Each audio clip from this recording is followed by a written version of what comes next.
Okay, here we go. Time for Gamescom opening night live. Let's see what we are getting from this event. I'm hoping for greatness, but at the same time, I'm not putting my faith in that. To the Gamescom Hey! Night Live 2020 pre-show. I'm Kyle Bossman, and this is my Wow, Kyle is still around. I realize you probably have a lot of questions right now. Like, who is this guy? Not that important. Is this the show? No. Just to be clear, this is the pre-show. This is you and me. Okay, so we got a few minutes. Excited about opening night live proper, the big show. That one is gonna look nice. That one's got Geoff Keighley. That one's got a budget. I'm happy that Kyle is still around, because I know I don't believe he's no longer with Easy Ally anymore. Just this guy with his headband talking to me about stuff? No. It's going to be some of that, but most of the show is trailers. We have world premiere trailers right here for the pre-show. Okay, good. If anything, my job is just to smile at you and fill time in between trailers.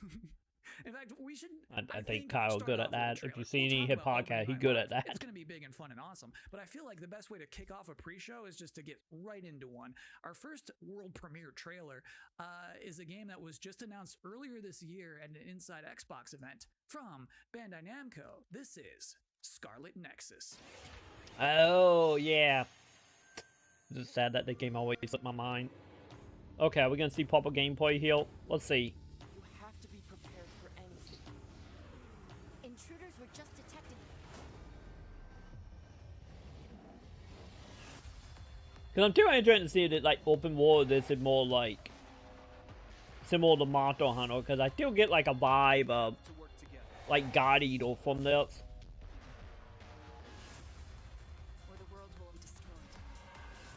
I like God Eater meet Devil May Cry, so let's see. Let's do this.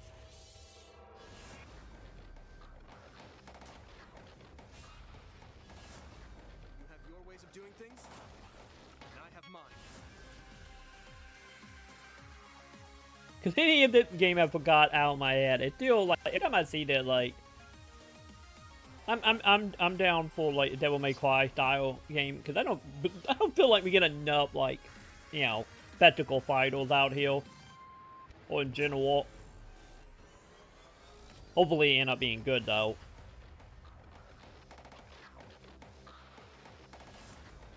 And well, we got like Devil Trigger. Like, yeah, I still don't exactly answer a lot about that.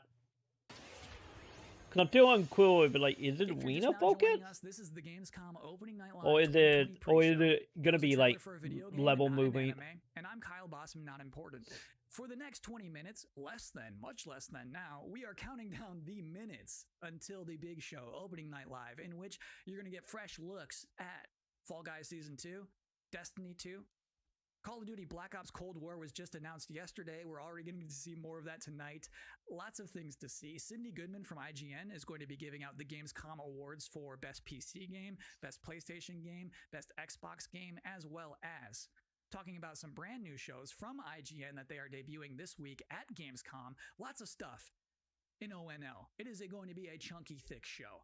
But in the meantime, for this pre-show, it is time now for another world premiere on our end. The game next that we're going to see is called Quantum Error. And parents, let me warn you now. It's time to put the kids to bed, because it's about to get scary as hell in here. I don't care if you're in the Western Hemisphere and it is gonna be an epic game, isn't it? We We are slowly going into the survival horror demographic for Microsoft, aren't we? Okay, maybe not. It might be on everything. Okay, let's see that. Oh, nope, never mind. Never mind. Oh, PlayStation. Okay. We did it. Okay, real quick. I think the bit where you have drop chat. Oh no, it didn't. Okay. The trailer is very flamey. The answer to all our questions. Wasn't it a VR game? I'm getting a VR vibe. I might be wrong here. We can control them now. I feel like there were a VR game similar to that. Yeah, because this is moving like VR.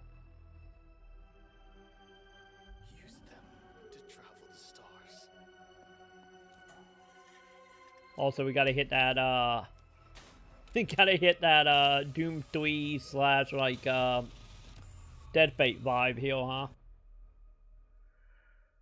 I'm a little more interested now. Reach will be infinite.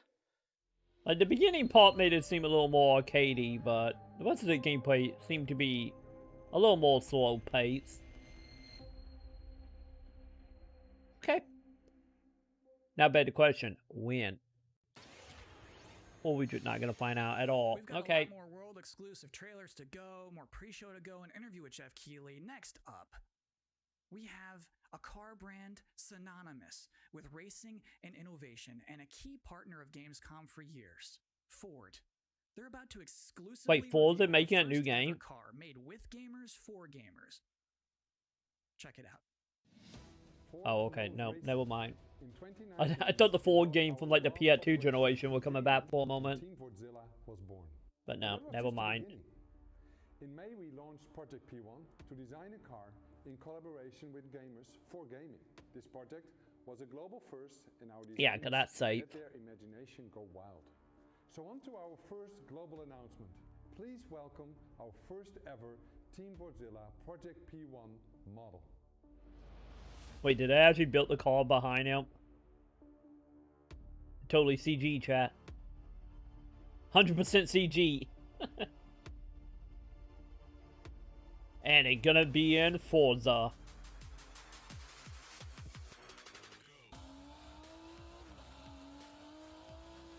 Or maybe it in the PlayStation like Gran Turismo.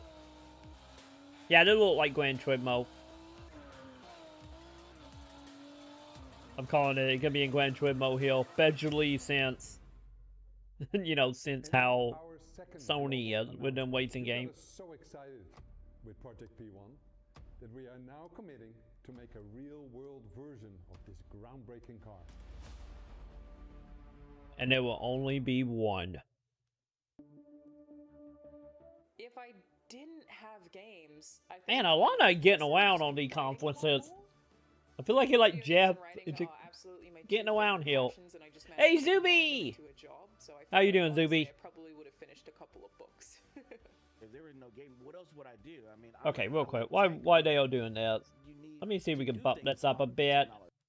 What else would I do? I mean, Let's just see if we break.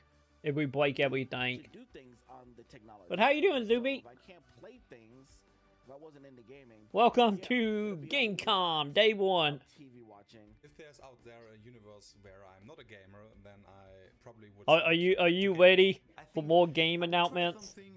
That may or may not happen for the next 4 years, give or take. I would watch a lot more movies and read more books and get bored. As of right now, not really. We still in like the Welcome back pre-show to the time. Opening Night Live pre-show. As this is only you know, the second as year he of just said. ONL existing, But I yeah, think it is pretty safe much the to only say thing that been this announced year as is of gonna be now. unconventional. We got So to a tell us call, what to expect from the show a this year, game please that welcome probably will play on Geoff Halloween if it ain't We're out now by then. joined by, Geoff Keighley, And they show, host I think, and Scarlet executive Nexus. producer I of think is the Opening name, Night and that Live. literally it. How you doing, Geoff? I'm doing great, Kyle. How are you? I'm doing okay. So yeah, we doing like padding territory here. Gamescom said we're going digital this year. When did you start thinking about ONL and how that's going to look? Well, we knew last year we were going to do another ONL this year because it was a big success. But yeah, we had no idea what format it was going to take. Normally we are in Cologne. This year we're doing it from Los Angeles. But I actually, Gamescom came to me and said, we definitely want to do ONL. It's a digital event for the whole world. So even if we don't have something physically in Germany, we still want to do this show with you. And I said I was doing Summer Game Fest, and maybe we can bring all these things together to create this grand finale for the show. And all summer I was really hoping to do a show that was a little bit bigger than I've been, broadcasting from home here for many months. And from what we have heard, there's a show for it. And a little bit of spectacle to it. Once again, I it's supposed to be like bring 2 all the industry hours. together, and that's what we're gonna do. So is it going to be just as long as a regular show? Yeah, we have like 2 hours of stuff to show folks. There we go. The First Verifier, demonstrate, 2 hours. you know, Like the women were the true. big stuff, the biggest games out there like Call of Duty, and then a lot of really, you know, interesting titles. Of course, we're going to have some amazing next-gen stuff in the show, and Fall Guys Season 2, which has, you know, become a thing over the past couple of weeks. So it's really fun to have, like, the big and the small and the surprises and next-gen Can you all hope, blended Zuby? together. But yeah, it's a full-blown show, 2 hours. Is it going to be just back-to-back trailers, or are you going to do some interviews and demos? You will definitely see trailers. You will see some extended gameplay demos of some titles as well. There will be a few interviews with a couple of developers. We've got some special guests. And one thing I will say kind of... Kojima coming back. ...is that this is not sort of wall-to-wall shock and awe announcements of new games similar to last year at Gamescom. We have some really big updates on games that fans are excited about and meaningful, but you know, the kind of big surprise announcements, we have a few things in the show, and you know, we have lots of great things planned for the Game Awards. But similar to last year, this is really a showcase of like big holiday games coming next year that you know about. So you know, I would tell people to set their expectations to be really meaningful updates on existing games versus blowing you away with you know, surprise So no pre-order dates. Great. We never gonna get pre-order. They're gonna pull a Sega Saturn in here and just be like, PS5, Xbox Series X out right now. It's been challenging. The way this is going. In the era of COVID, and it's been meant a lot to me that Gamescom has said we still want to do this show, and I think for all of us in the industry, we want that big showcase. So I'm just really excited to honestly like leave home, do like have a set, and you'll see we've got like screens and lights, and it's. If we do it right, we're going to hopefully create that magic moment that we haven't felt this summer, right? And a lot of the events this summer have been pre-taped, and they've been great and Yo, cool game Coon! info, but I really wanted to do something live with a lot of energy to it. So if Not a fan of Kyle, I see. That kind of hit dick. Very cool. Good luck with everything. If you ever saw any of his any of the podcasts he did back in the day on Game Trailer or Easy Out Light, it kind of hit dick. That was basically an interview with my boss using questions that I mostly already know the answers to. So considering all that, I think that went pretty well. But how you doing, Next Coon? up, we do have another world premiere trailer, baby. Vroom vroom honk honk for Dirt Duck. 5. Aw. I thought we were gonna do no, not Duck. What were Geek Game? We probably can get an update to that.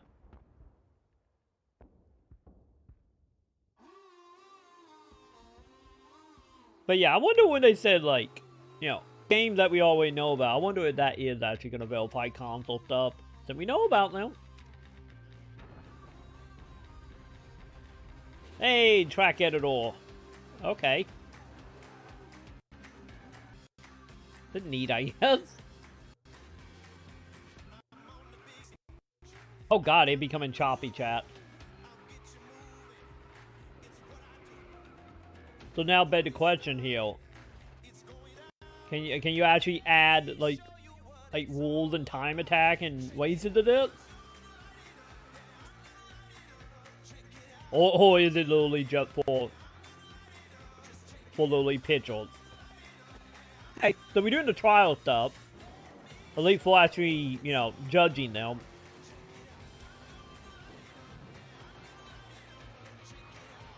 Okay, it's a checkpoint reach. Okay, so we are gonna have actual game modes in this. Okay, I was a little worried we're just gonna be like make a level and that is. Be back in 10 minutes. Okay, yeah, we are. I think we are like what 5 minutes out from the show. So see you in a bit, Coon.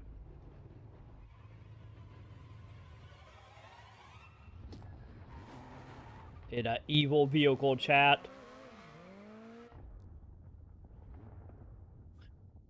Are we really building a plot here? Okay. So you think like a vampire bit a car and sucked out gas? To be continued.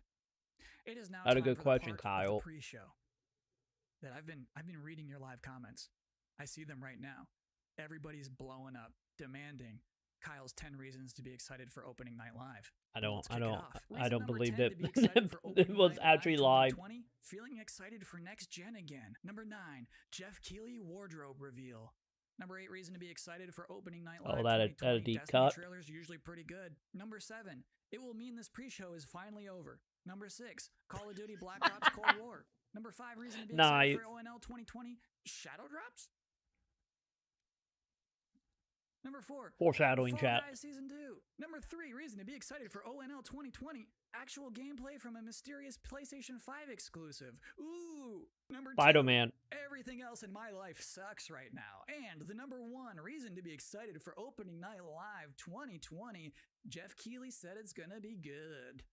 We have one final world premiere trailer to show off, and this trailer is an announcement of a Switch version of a popular game from 2018 that can only be described as Dinosaursy.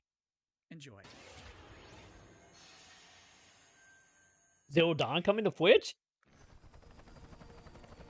Oh no, the Jurassic Park game. Oh, okay. Well, the ones before you did too. Okay, this is neat, I guess. Believed that they were in control. I wonder how far the game have come. Well, Because I know on launch it was a little funky, but then again, what game not funky at launch nowadays? desperate for it. We are seduced by it, but we never really possess it. Yeah, there might actually be a night plate for it to be on the foot, to be honest. Tenacious and You know, if the stubborn, game have got better, that is. life will not be contained. And what makes us such unique creatures is knowing the And looking at it, maybe it's just me not seeing the game in like 4 years, but still believing that we it can doesn't seem like that much of a downgrade. Yeah, for the most part.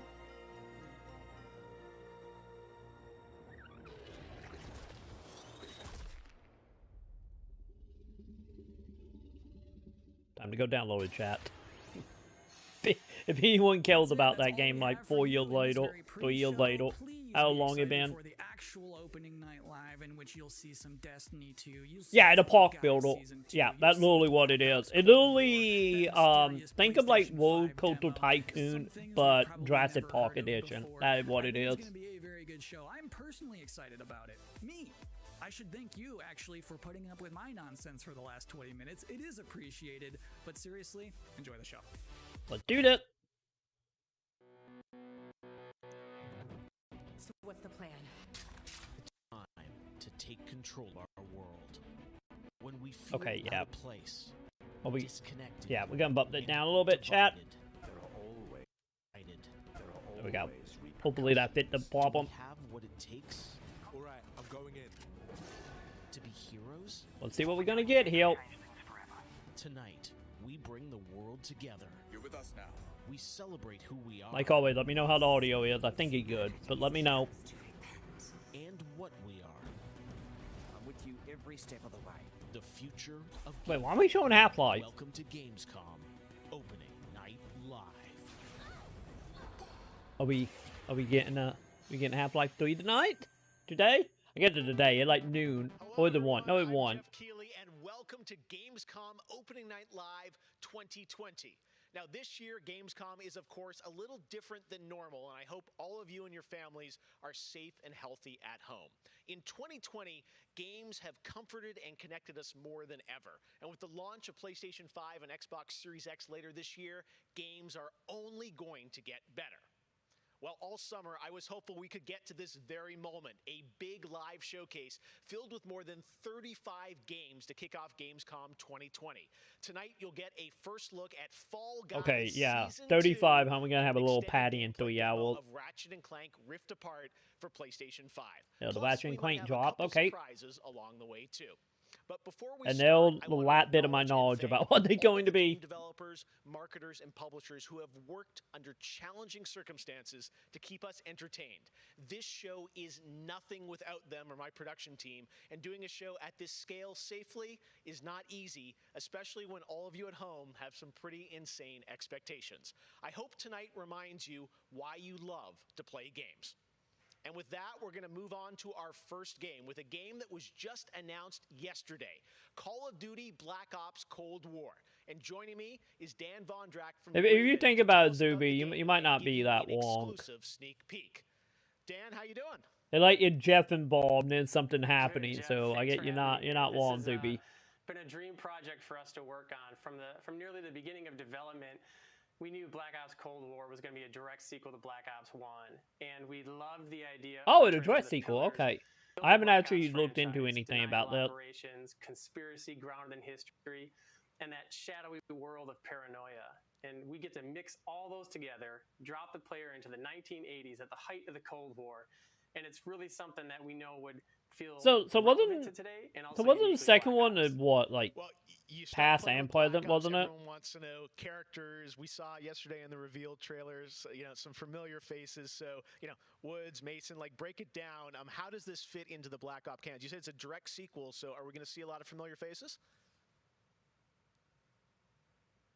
Yeah, part of the fun in making this game was bringing back the iconic characters like Woods and Hudson and Mason and seeing how all those personalities mix with some of the new characters. So the campaign takes place in 1981, and we love that we've been able to have so many connections to the original Black Ops and really be that direct sequel to the game. Do we need to play Black Ops, chat? I have never played Black Ops. In kind of a new direction with some branches and some options about how you play through the campaign. Can you maybe walk us through your thinking there?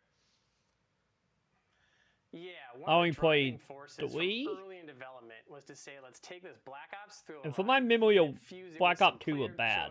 At least single player. That's like my memory of Black Ops. Ownership over their experience. So that starts with allowing the player to create their own character for the Cold War campaign. They can name them and pick a military background and really pretend they are that Black Ops soldier that they want to be. Then again, I get Black Ops always kind of was about, like, some RPG stuff, wasn't it?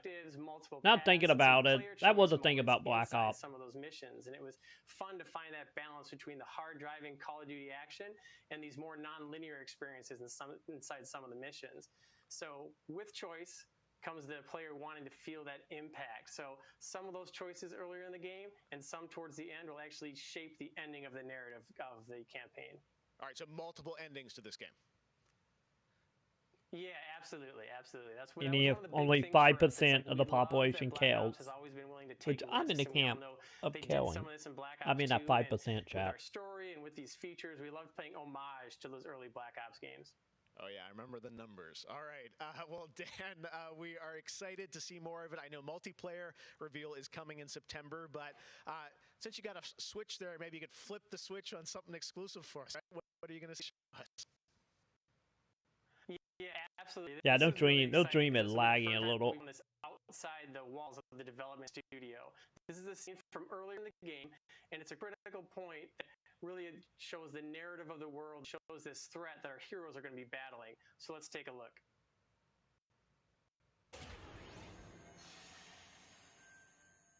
Hopefully, whatever tech issue they have will clear up, chat. Hopefully.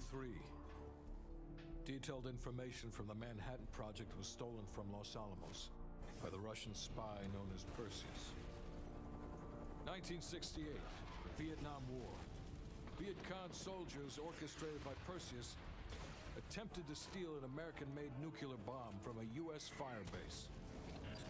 5 days ago, while on a mission, we acquired intel that Perseus is in play again and planning an attack on the West. The dude who just announced the game, chat. Perseus. The CIA's analysts consider him to be the single largest threat to the free world. Mr. Hudson, we're all aware of Perseus. We're also aware he's more myth than fact. I mean, personally, I think he's nothing more than the Russian boogeyman. General Haig, allow me to introduce the man. You know, you always believe the guy who wears sunglasses in a dark room. You always believe them. He's one of the few people who even come close to capturing Perseus. Mr. Adler, why should we take this Perseus threat seriously?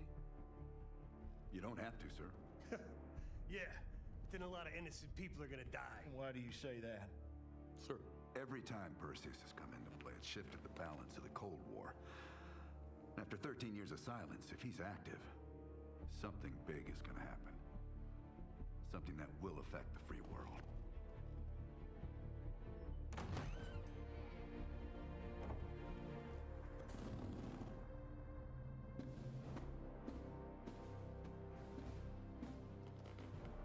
Mr. President. Sir. Mr. President. Mr. President, this is Jason Hudson and Russell Adler. I know their names. Who do you think approved their last mission? Is the threat real? Yes, sir, we believe it is. Can you stop Perseus? We can, sir. I've already submitted the requisition for my team. Yeah, Sir, we're not gonna see gameplay at all. Requests are highly irregular. Most likely illegal if the press gets a hold. What the hell are you talking about? You know who we are? Every mission we go on is illegal. Sergeant Woods, plausible deniability is the backbone of our work. Al, we're talking about preventing an attack on the free men and women of the world. Give Mr. Adler whatever he wants. Gentlemen, you've been given an important task. Protecting our very way of life from a great evil. There is no higher duty. There is no higher honor. Or And call. while few people will know of your struggles, rest assured, the entire free world will benefit.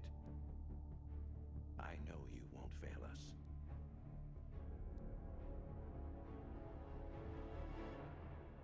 And that all we're gonna see. Yep. Yep, nothing more than an intro trailer. Okay. Tonight we have some new game announcements. Did we see gameplay yesterday from the event at all? Next-gen narrative action-adventure game from Reflector Entertainment in Montreal. It's called Unknown 9. The game tells the story of Haruna, a woman raised on the streets of India and haunted by visions of her own death. Haruna I was struggles getting to ready to understand say, her as soon as mysterious it said innate single player on abilities like to manipulate the survival unseen. horror Check that out night. this first look. I'm telling you, survival horror coming back in a big way next gen. I'm kind of happy as long as we have proper gameplay and not just running from people. Yep, time for CG time.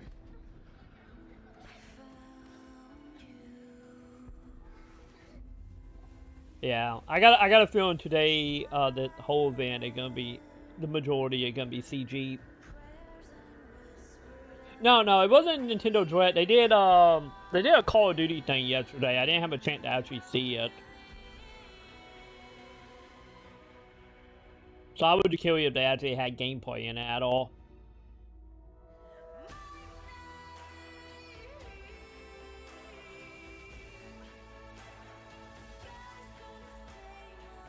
And copyrighted again, chat.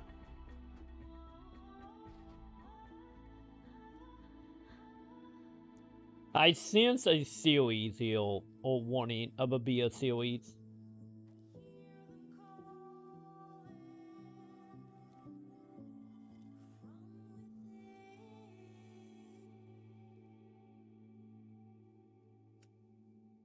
Well, I didn't do much. Let's see, coming to PC and Net Gen console.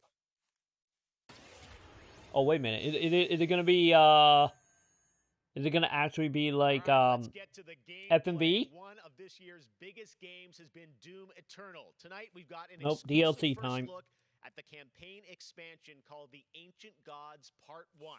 Check this out. They're gonna go wide over my head since I haven't played Doom. I'm saving Doom for Halloween, chat.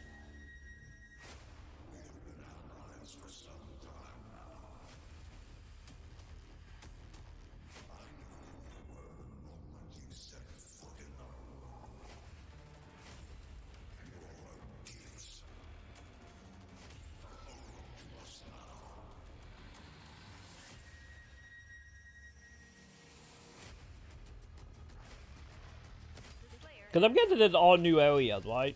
It probably is. Hopefully it is.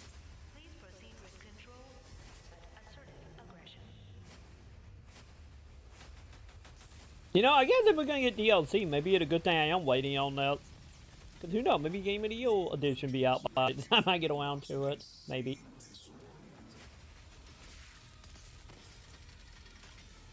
Because, you know, that'd be nice.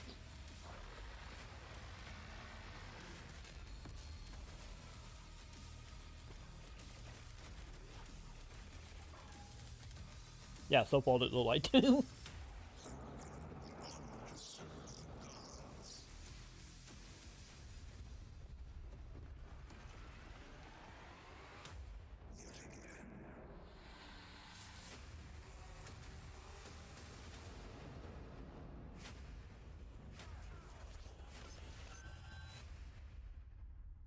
Oh, never mind, coming out in October. So yeah. Someone for a Game of the Year edition. 2020 marks the 25th anniversary of a legendary game studio, BioWare. Tonight, Casey Hudson and the team wanted to give everyone around the world a little taste of what's next. Casey, over to you. Time for the remake of Knights of the Old Republic. Because haven't you been a rumor for a while? Game of the Year for Dragon Age Inquisition. And since then, we've been imagining new ways to use next-generation technology to bring the world and characters of Dragon Age to life. Oh no, we still talking about original Dragon Age stuff. To give you the very first look at how BioWare's passionate team of developers Never mind. are crafting this very special game. I forgot, like, oh yeah, they all make a new Dragon Age.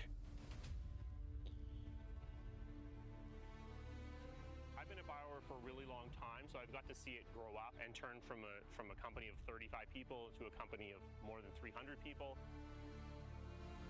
There's amazing people in the industry. Yeah, we're not gonna see gameplay. We're just gonna hear the normal EA scenario here. Of just like, let's just show the developers. Let's show like pictures of what they are working on, or show them working, for example. And then literally show really nothing. The world of Dragon Age really has got it all. Man, they didn't learn a lesson at all from Anthem, did they? Stories. And of course, it's all wrapped up in kind of a fantasy setting. Casey came back. He came back. God, I want to say he came back like near the end of Andromeda. But like, I thought like the other big wigs, yeah, they left. Like the two doctors who actually were the founders, I believe both of them are gone. Casey the only, like Casey left, came back, and he pretty much the only original, you know, really left at that point. Because I believe he would like over all the stories and the writing. So yeah.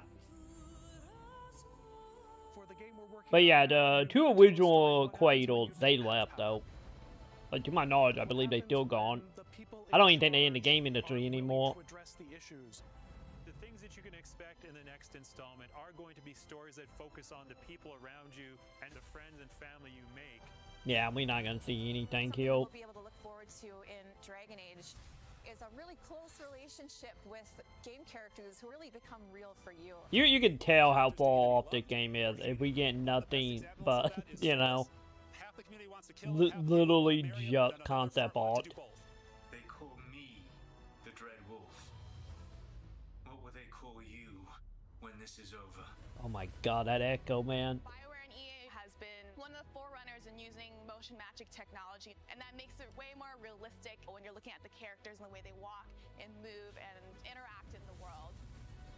Players want that suspension of disbelief that Oh, we got tech demos. We slowly moving up here. No, it's okay. That's the good kind of rumble. I actually design bosses. I help with the creature design team as well. So I do all of like the big My threats god. to go up against. The people doing the voice and they need some soundproofing. There we go. See, he got soundproofing. Choice is a big part of what You can tell the distance between the two though, or three, I guess. you make can affect change in the world. Decision making can mean that a party member lives or a party member dies. And it means owning your outcome and reactivity to the choices that you do make. I just love the possibilities that Dragon Age. They're really trying to pump this up, aren't they? A lot more of them. To me, that potential is what gets you up in the morning. It's a fantastic opportunity every time.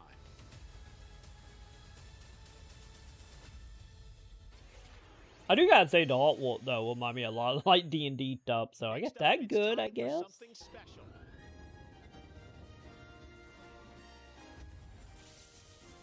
Oh, are we getting a collection of Back to the Future from somewhat dead, you know, I think there's been a serious miscalculation.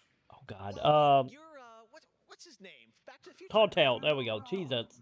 Doctor of physics, not in medicine, and certainly not that quack from Rick and Morty.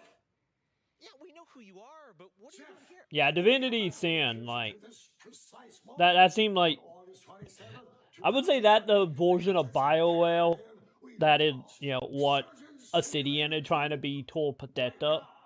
And what exactly do you have to do with Surgeon Simulator? During the mid-20th century, some friends of mine from Bernardshire University Wait, we doing a crossover? invented a state-of-the-art medical Okay, I did not see the crossover happening, but okay, whatever. Surgeon Simulator training program. Now, 7 years later, we've digitized the experience. It's unbelievable. You can access So what, the program are you just gonna have outfits of like Marty or something? comfort of your keyboard. And it's available as of great Scott, this very moment. Tonight, I want to world premiere a few examples of some of the incredibly successful test subjects who have already completed the course. So you're saying a world premiere will save our future? Only time Why Back to the Future stuff here? I'm confused. premiere, Avengers 26, The Return of the Son of Thanos, opening 2077. And with that, I leave the fate of the human race in your hands. Just make sure you play Surgeon Simulator 2 now. Doctor's orders. Well, at least we got a release date and a drop, I guess. What they gotta do with Back to the Future, I don't know, but okay. I feel like somebody just like, oh yeah, we can totally get the people from Back to the Future. Okay, do it. That's what that felt like. Hey, Zeke actually made it to the show. I'm pretty sure Zeke is not watching this stream, but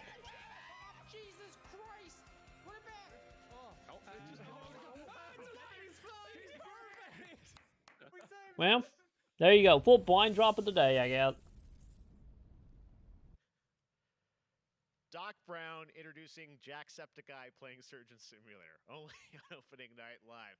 All right, well, if you thought that crossover was kind of crazy, wait until you get a load of this next game announcement. Hopefully the crossover will make more sense. Hopefully.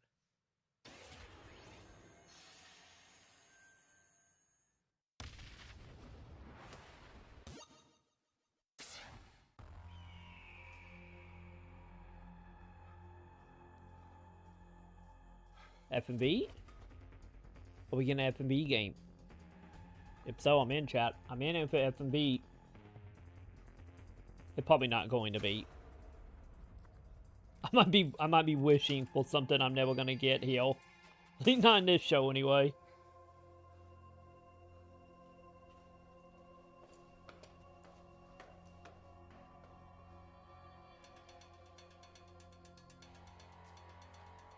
Oh, there's gonna be a crossover in like some battle royale game, isn't it?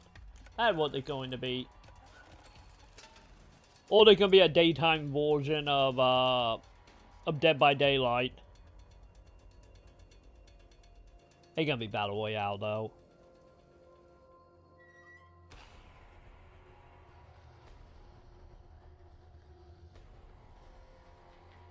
Zombies are coming to PUBG. Or Blade Simulator. Either or. Yeah, Blade Construction, The Walking Dead. Okay. I'm out. I'm out the second. Saw Norman Reedus and Eugene with non-blonde hair. I'm out. Okay. Let's take the filler episode from the Walking Dead show and turn it into a game. Okay, good. Idiot if I know Blitz Simulator is a thing long before, but still. And some special new shows just for your portal for all things Gamescom this year is Gamescom Now, which you can check out at gamescom.global. Now, one game you'll hear more about maybe just a little bit. Post-show is this one, a return. But then again, I get Walking Dead does love the mobile game, so check this out. And you know, Blade Construction probably be fairly decent for the most part. Because I think it had the same series that did it with Portal as well. Just a little odd being Walking Dead though. I totally feel like that one full episode got a game though. I guess it's more than one. Hey, are we getting? They could use some help. Here, slip on this little beauty for effect. Okay, I'm happy. Sam, I'm blind. Okay, it could be VR, isn't it? Yay! Somebody got the license after Telltale died. I don't know who the company is, but okay. It's good to know that property didn't die. I'm happy. And now it's time to say hello to my wonderful co-host for ONL from IGN. Please say hello to Sydney Goodman. Thank you, Geoff. What's up, everyone? I'm Sydney Goodman, and I am thrilled to be here. Gamescom is always such a fun event, and throughout the show tonight, I'll be telling you about all the different ways that IGN is involved in this year's festivities. But first, I have an award to announce. The winner of Best Nintendo Switch Game. Wow, we doing it now? Little Nightmares 2. Huge congratulations. Like I said, IGN is going to be here for all of Gamescom with great shows such as the Gamescom Studio, where you can find me and my co-hosts for all day long games content, interviews, dev talks, and more. Plus, we have Gamescom Awesome Indies, the show with and for indie developers. That premieres Saturday, August 29th at 7 p.m. Central European Time, so be sure to tune in for more announcements and special guests. And now, let's go back to Geoff for our next big world premiere. Awesome. Thank you so much, Sid. We are so excited to see what's in the Gamescom studio and also Awesome Indies, and I'm going to be on the Daily Show tomorrow, so looking forward to that. All right, well, on to our next game. In the next World of Warcraft expansion time. players will journey beyond the mortal world of Azeroth to a place where no living soul has set foot before. The Shadowlands, the afterlife of an entire Warcraft universe. The infinite realms of the Shadowlands are watched over by different factions, known as covenants, each holding dominion over a different aspect of the afterlife. And depending on how someone lived their mortal life, they may end up as part of one of these covenants when they cross over into the Shadowlands. Today, we're excited to give you a closer look at the noble and pure Kyrian Covenant from the realm of Bastion, who are charged with carrying the souls of the dead into the beyond. So sit back and get ready for the world premiere of Bastion, the first in Blizzard Entertainment's new 4-part series of animated shorts called Afterlives. Aww. Enjoy. I was actually excited we might actually saw like proper like showing the environment stuff, not more CG / animated stuff. Okay. Like, don't get me wrong, I'm not a huge fan of WoW. WoW is like one of them things like, it's fine, I guess, type of MMO, but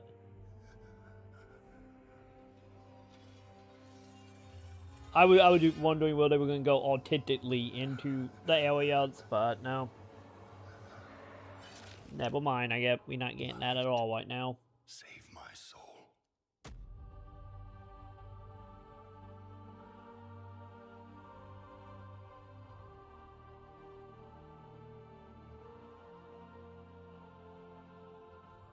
Uther. Where am I? Welcome to Bastion.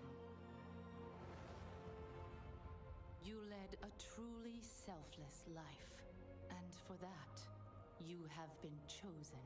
Chosen? To shed your mortal burdens and join the ranks of the Ascended, serving to And be ferry the bored for souls of the eternity. dead unto the Shadowlands. I serve the light, and my work is not done. There is an evil that must be... There is no evil here. The darkness was sealed within the Maw long ago. You're wrong. He destroyed my home, murdered my people and my king.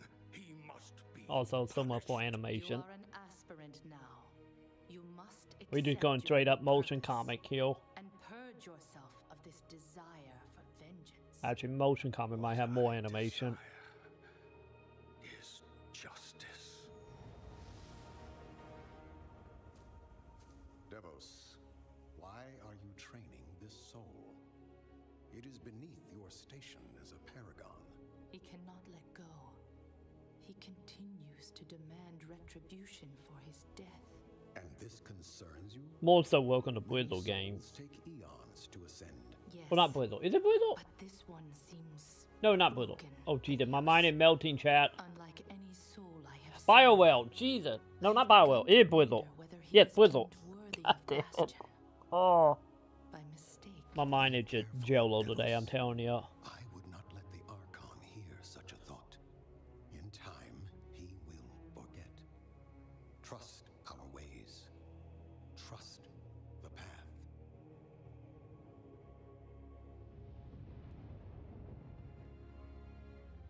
Devils, how long must we train? But yeah, time to just get to what? European fantasy, they'll do be. Is keeping me from ascension.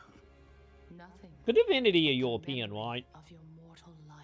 I don't think that American company is behind it. When I can still feel his blade. Your soul is wounded? Who did this to you? He was my student. He betrayed us all. Show me. Shouldn't it have been one of the fourth thing they would have noted the second he started questioning?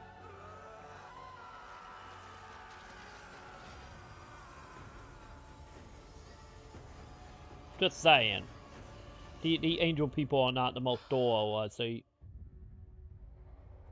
The runes on his blade were unmistakable. This dark agent runs free on a mortal world with the power of the Maw itself in hand. Our We should have believed him! Impossible. The Maw is inescapable. You must return to the path. If he had purged his life, we never would have known of this calamity. The path is flawed. Enough! The order of the Shadowlands depends on the execution of our eternal charge. You will abandon this course. As you command. Yeah, just glue, you know, the way he sits back on Aswat's. They'd be fine. They have lived through Warsaw. Uther, the time of your ascension has come. Oh, somebody going on the quip. Do you wish to see him punished?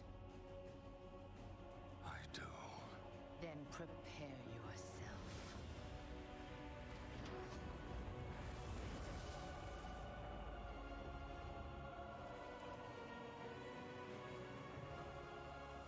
The moment he falls, we will claim him.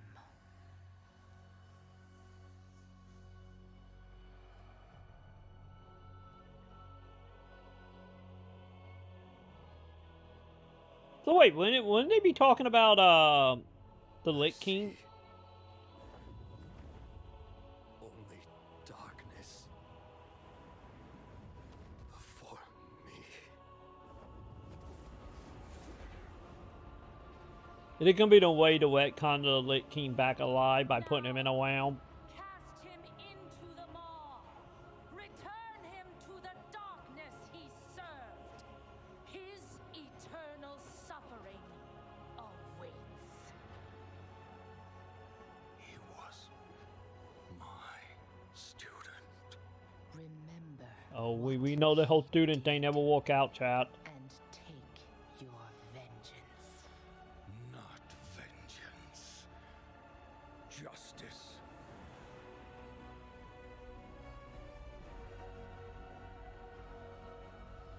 And then when we go to that dimension, the Lich King will be back. Batman! He could be! You never know. Batman probably is it somewhere in WoW. Let's be honest, Seal. All right, hope you guys enjoyed that exclusive look at Bastion. Now, we know many of you can't wait to experience Shadowlands, and our friends at Blizzard want you to know the wait is almost over. Only November and September, chat. If they haven't put a release date, there it is. Oh, October, okay. Okay, good. Here we go. Now, more what I'm interested in. Just seeing the architecture is what I was curious about.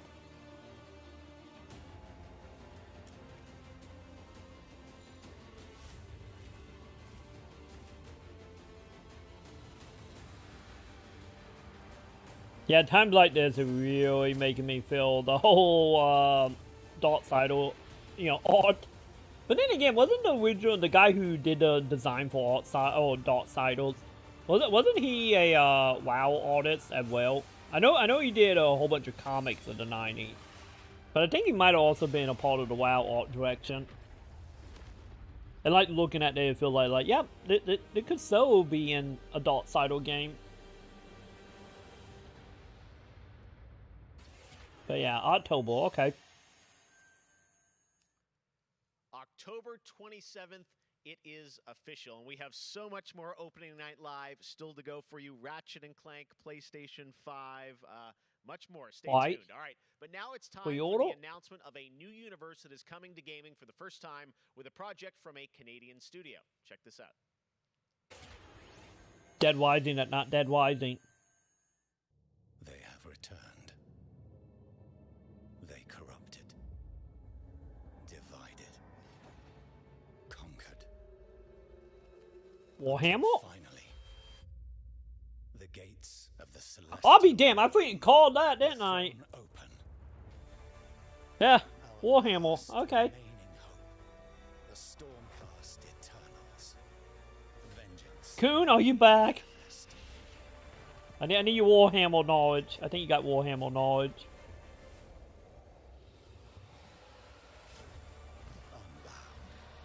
I was just guessing. We will take back what the dead have ravaged. Okay, so not 40k in original Warhammer, huh? Okay. Wow, Switch, PS4, and Xbox One. Okay.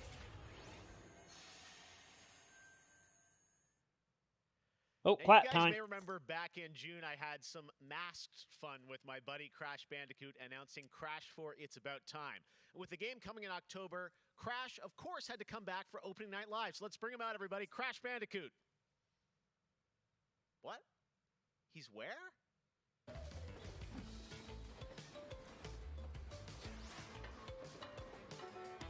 Okay.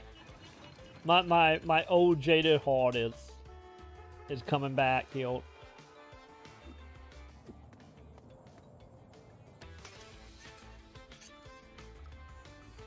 I highly doubt he's gonna be picking fight with Nintendo's anymore, but still, close enough.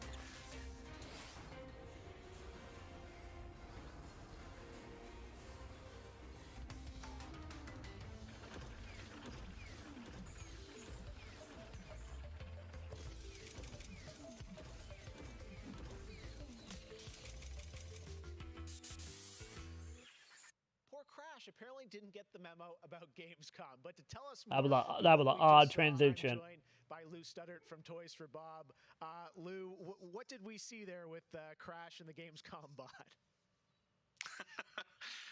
Apparently you saw him wandering around Cologne, but what he was hinting at was kind of our reveal of what we call flashback tapes, which are a brand new style of level that we are announcing here today. Okay, so how we do make these a level levels kind of play into the overall Crash 4 narrative? Yeah, so the way that the flashback tape levels work is that they are kind of a peek back in time to the 90s when Neocortex was actually testing on Crash and Coco before the events of Crash Bandicoot 1. And oh, okay, never mind. Devious puzzle rooms that So some up for my hope. They're really hard and they're really awesome and they're super creative and we I was hoping they were going to be literally remake some old crap level. I got to play a demo of this a few weeks ago and that was a challenge, so I can't imagine how nefarious these are. How are they going to be sort of integrated into the game? Are they optional, like offshoot stuff, or how do you get to them? Sure. So players actually have to collect the flashback tapes in the levels themselves. They're an object that they can pick up, and to actually pick them up, they have to reach them in the level without dying. It's kind of our homage to the death routes from the original trilogy. So players have to reach these objects in the level, pick them up, and then once they get them, Oh, they'll the get Mario access speed to ones are going to these be unique levels. like in So Happy beyond the Town pure Hill. challenge, what other fun? How are these fun for players to kind of experience, and what do they get to do in them? Sure. So one of the things that we did was we actually used these as, like I said, puzzle rooms. Really kind of fun, nefarious, devious ways for Crash to really express that pure platforming kind of aspect of gameplay that we know and love about the franchise. But then narratively for us, it was really cool to layer in kind of a unique perspective to the franchise. This is the moment when Cortex is really excited about the prospect of Crash being on his team, because Crash was originally created by Cortex, and so this is a weird point in time that's never really been explored in the games before. Awesome. All right. Well, Crash 4, it's about time. I did not know Looks Cloud Lore went phenomenal, Lou. to that We cannot degree. wait to check it out in October. Thanks for joining us. Yeah, thanks for having me. Awesome. All right. Well, we will be right back after this for more Gamescom Opening Night Live. From what we know, Zuby, it's supposed to be sometime in about October, early November-ish. We don't have a exact date, but that is the estimation of when we're gonna get it at around the end of October, beginning November. You know, if they actually make it this year, which both companies still say going to, but we will see.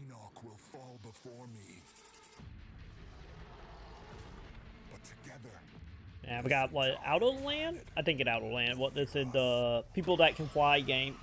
Which, by the way, I did see the event, or part of the event they had a couple days ago about that, which is Will This Swamp. And I gotta say, I'm a little less interested, since it seemed to be more co-op, craft-based, which I'm not a fan of.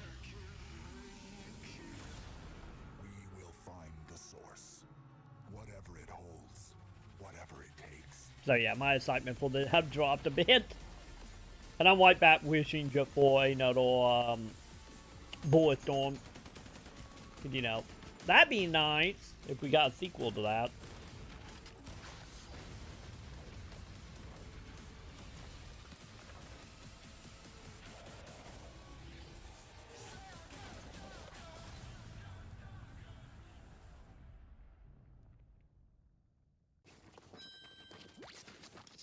Yep, we in the advertisement fate, chat. Welcome to the hyperscape. Well, at least it was quick. Enter a contender. Any if we now back in Ubisoft stuff. Leave as a champion. Still not seeing that, Jen. Yeah, they supposedly supposed to have PS5 stuff here. More than likely we'll have Microsoft stuff as well, just because, they kind of have to, since a lot of stuff will be cross-gen. Or, quad consoles, but I'm pretty sure they probably save me a lot of the net-gen stuff to, at least bluntly net-gen stuff to probably the later half of this.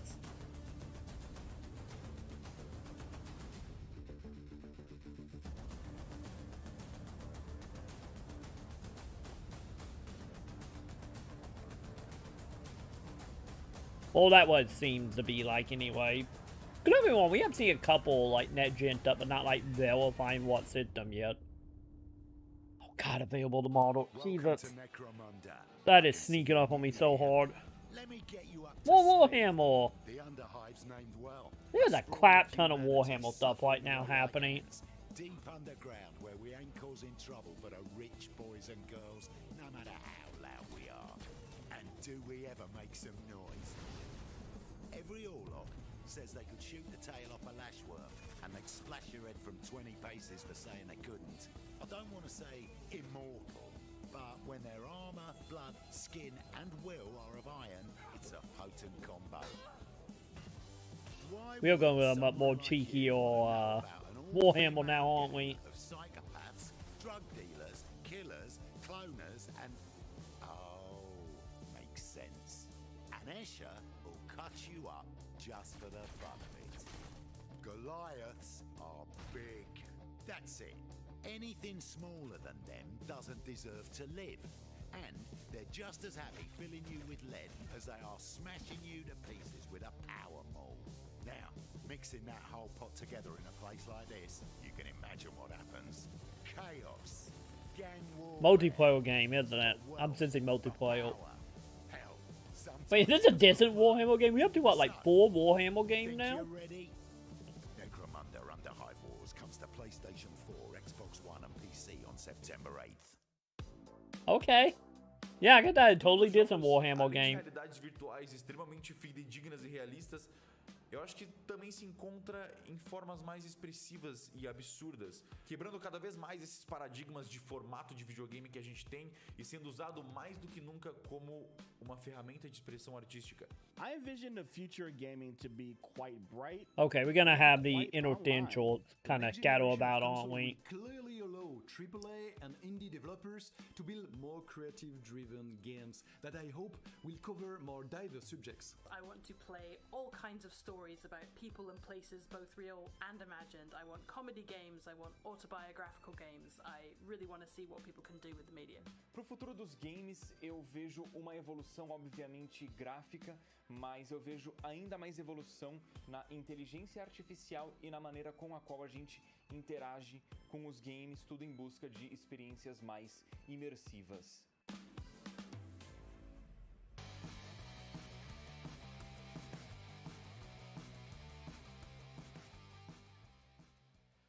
You know, one of the things I love about opening night is that we can show you the biggest games in the industry and also smaller titles that should be on your radar.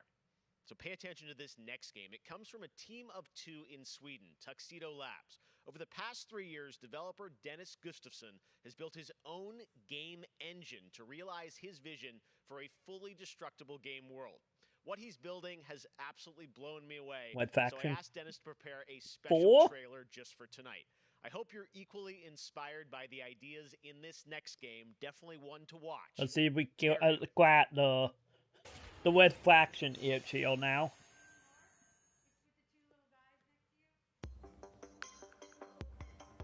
Okay, I'm gonna go ahead and say you're probably not going to, because it look like voxel bait. Which I guess, honestly, nowadays, if you're gonna do that type of thing, I got voxels would be probably the more ideal way to do it. Which, you know, may be easy or hard, or depending.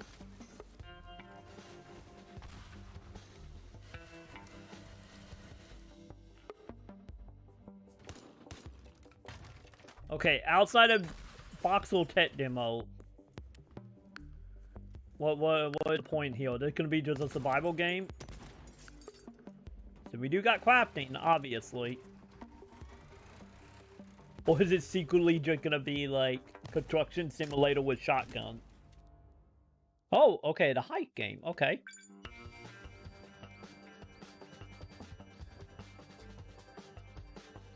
Okay, better question now. What is it just gonna be like get from point A to point B in a time limit? Or they're gonna be like, you know, like actual stuff trying to stop you? Because so far it don't seem like that the case.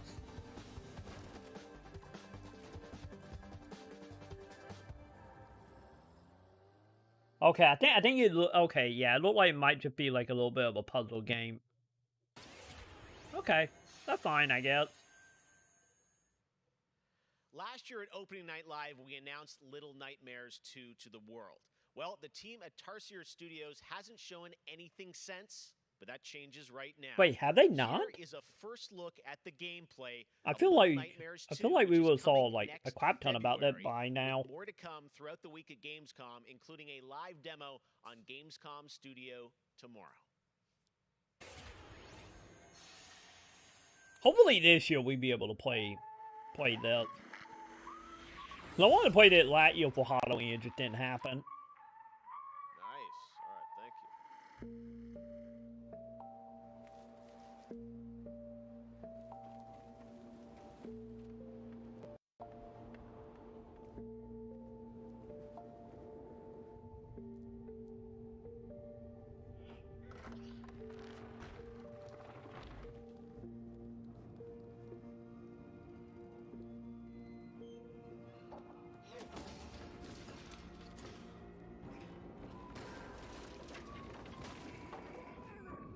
You know, hopefully this year we can actually play the fourth one. And we'd be prepared for that next year. I'm a little sad that it's not coming to February though.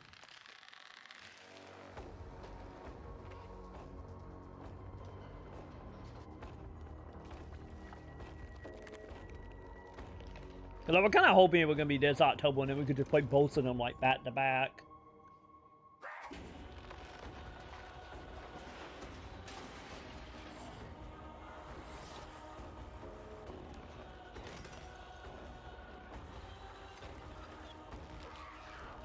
Now back to question here, since I know they're gonna be co-op, I know they're showing single player stuff as well. Like, I wonder how some of the puzzles are gonna be, you know, fashioned as a single player. Since a couple of these they're showing look very much co-op focused.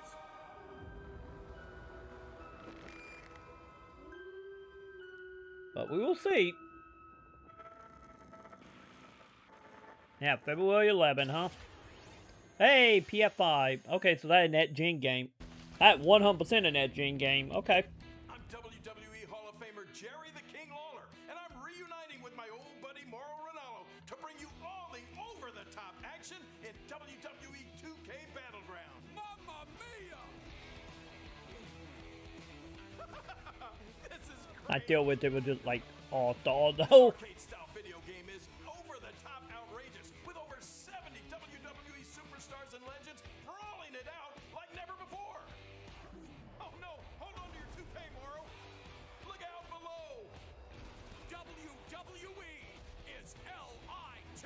You know, I'm a little more old school than Mauro, so I can't wait to see these WWE legends teach these kids a thing or two. And you know what? Here's a closer look at the insane action. It's a great evening for WWE action. Okay, yeah, Jerry did not sound the same like he did from back in the day. Man, it's so good to see the Bella Twins at their best. I wouldn't even recognize his voice anymore. Another matchup. Oh, look out, Mauro. The Undertaker has risen. Then again, maybe there's a like childhood memories of like 30 years ago, I guess. Oh no! He just hit the snooze button. How do you lose like that? What's the matter with you legends? This is just an example of the pandemonium that you're going to experience when you head to the battlegrounds. Woo. That's a big Oh, like I said, once again, just give us a ATV master of all thought. That'd be great. Sadly, I think that game is just gone forever into the loopholes of like lawsuit probably.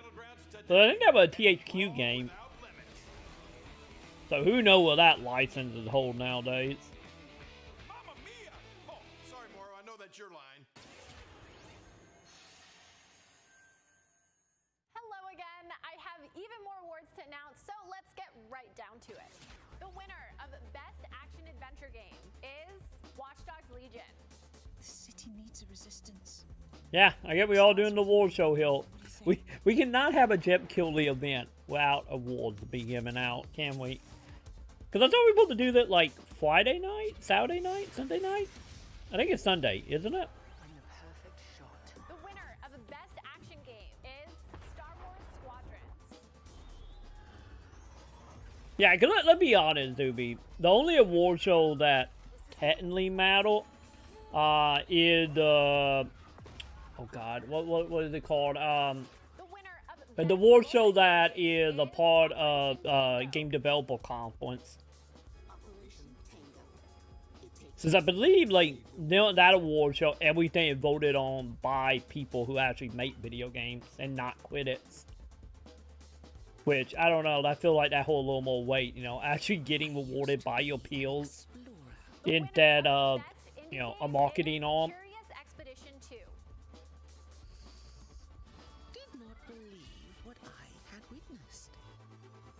But yeah, I don't think we're getting the Game Development Conference this year. I think that just straight up canceled at that point, isn't it? Congratulations to all the winners. As I mentioned, IGN will be here Animal Crossing win every award. and new ways for you to get all your gaming news. Check it out. I'm not gonna disagree with that, Zuby. Heart of gaming, and you can keep to the beat right here on IGN. You're not wrong. We've turned the single biggest show in gaming into 5 Gamescom Now is your virtual show floor with up-to-the-second live coverage. Gamescom Daily Show, Gamescom's first ever late-night talk show, our Gamescom Awesome Indie Show, the freshest deep cuts in indie gaming, and finally, the Gamescom Best of Show, including the Gamescom Award. Yeah, there we go. I thought it was gonna be the last day. Wherever you stream Gamescom Now.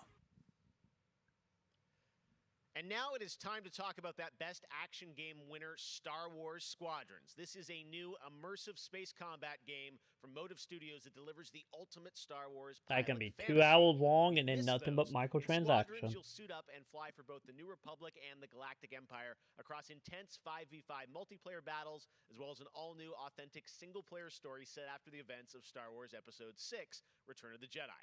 Today, we'll get a glimpse at what Squadron's story has to offer by taking a brief look at one of the single-player missions featuring some light narration by the Motive team.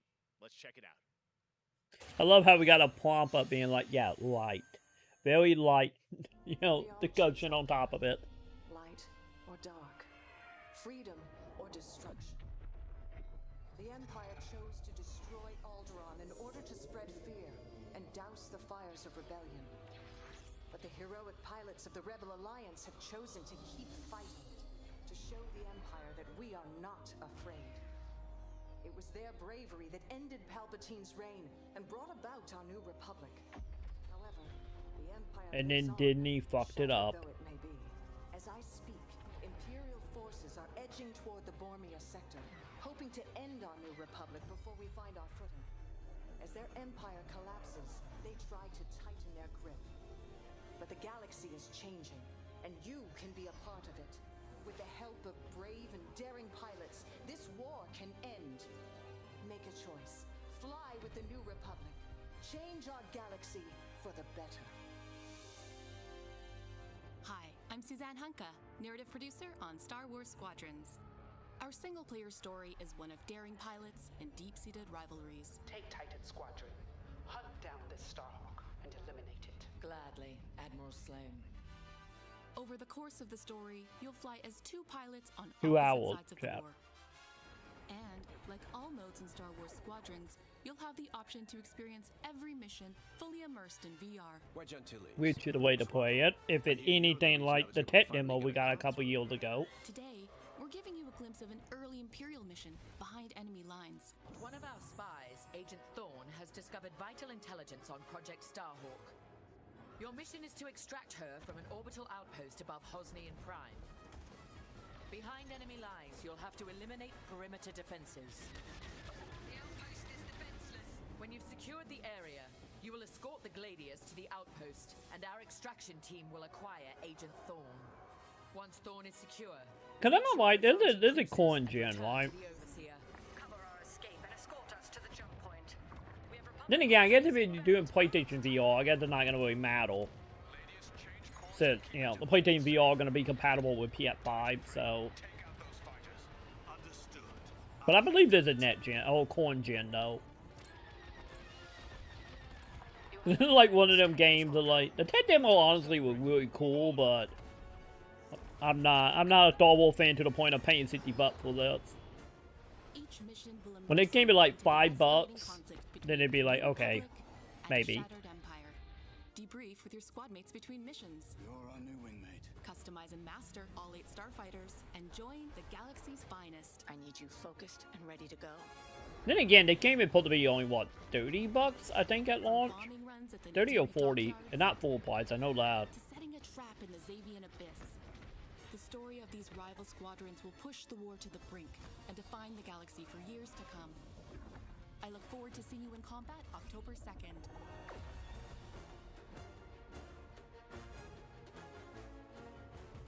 Man, there's a lot of stuff coming out in October.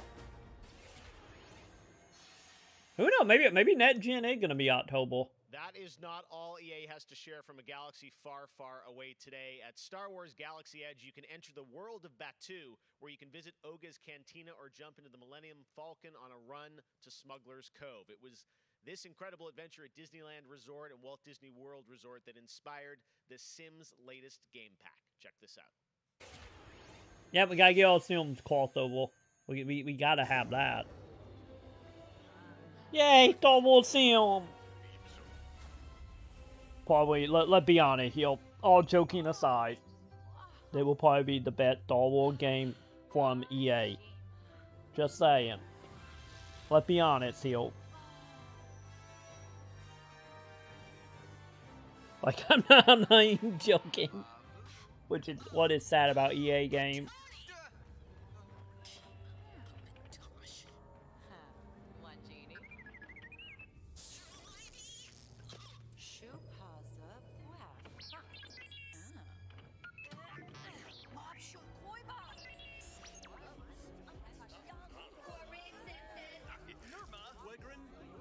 So wait, are we gonna have actual, like, missions now? I guess we technically had missions before, but...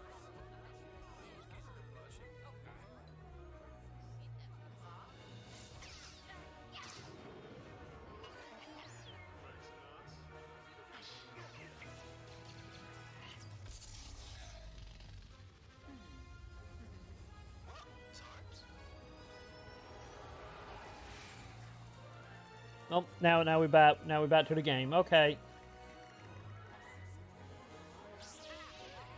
Did everything we just seen was just a lie, chat? It could have been. Wow, only September, huh? That's soon. Okay.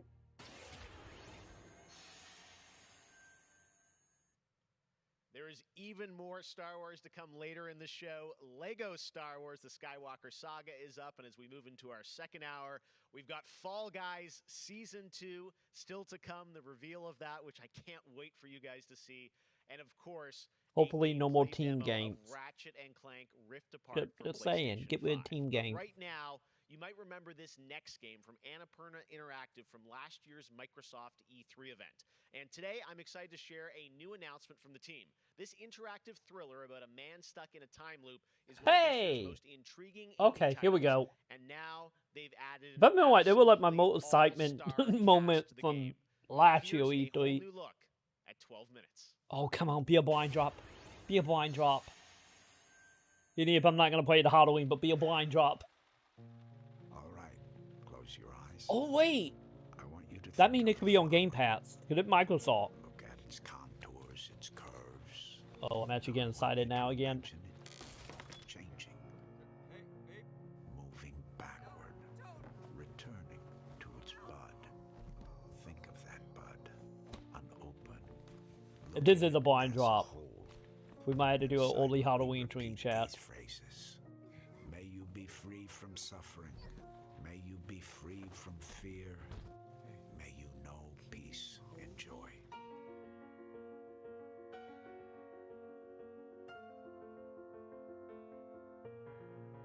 I feel like they didn't show us much more than what we already seen, but... Oh, coming soon, Okay, fine. Fine, I guess we will wait on that a little bit. That's going to be a really special indie game. So glad to announce that here on the show. I'm really hoping that we're going to be the blind drop. Oh, time to get into Net Gen. Coming to PlayStation 5 and PC from Counterplay. Tonight we've got a quick sneak peek of one of the new Valor plates. Oh God, please tell me no more WAP. Gamescom 2020. Check this out. I really hope no more like WAP music.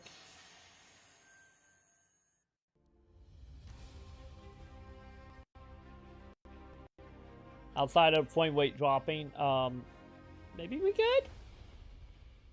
Oh my God, we can become a Common Wild, chat.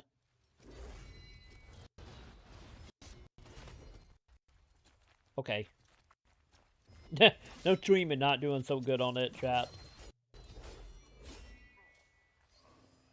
Wow, we just showing the straight up combat. Nothing fancy.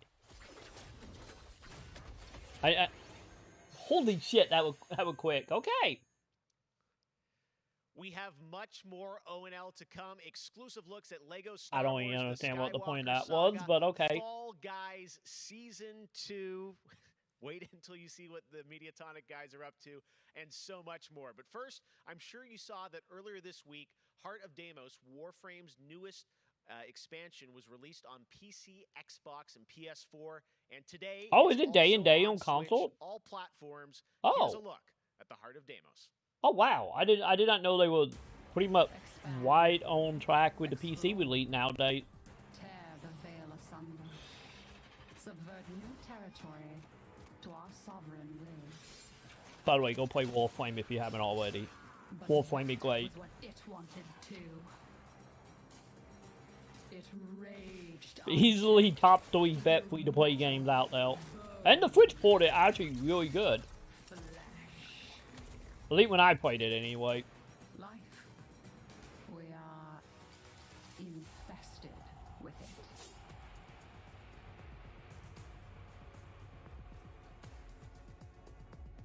What? Visitors? Now, the gateway is failing. The jaws close. Oblivion! Oh wait, no, wrong theory, never mind. The final heartbeat approaches.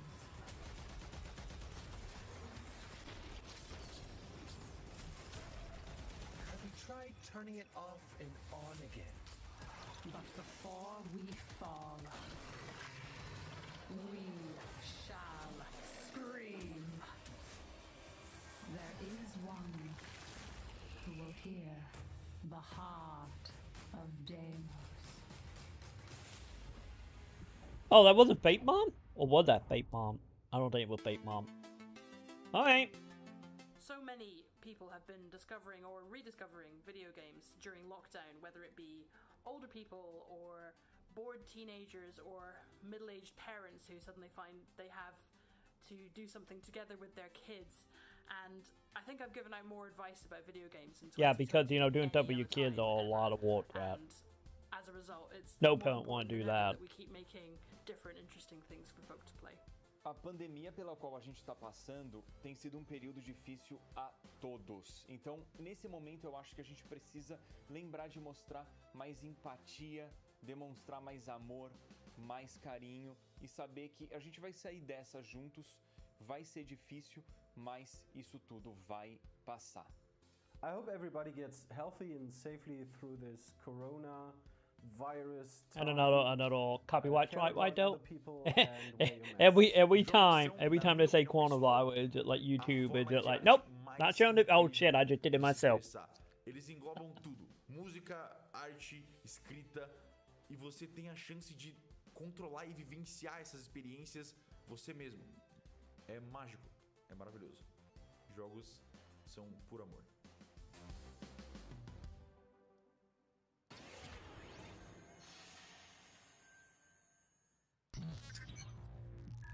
Back to Watch Dogs, huh? Oh, maybe not. So what we got? Toy to Life? Is Toy to Life coming back, Chad? Ah, crap. Oh, all WAP music. Okay, copyrighted again. This is truly what the kids are into now. We can't escape it, chat. We just can't.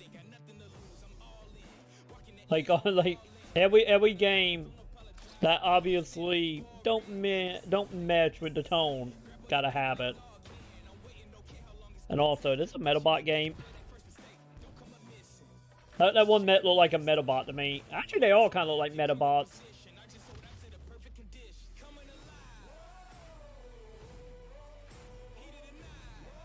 Cause you know, that'd be nice to have a new Metabot game. But let's be totally honest, they're gonna turn it into a arena shooter, aren't they? Yeah, this is so arena shooter.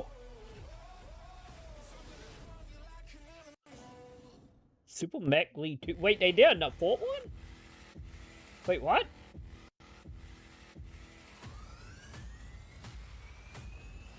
Okay, I guess it's more Power Stone, not Overwatch. Okay. I get Power Stone be a little more accurate to this.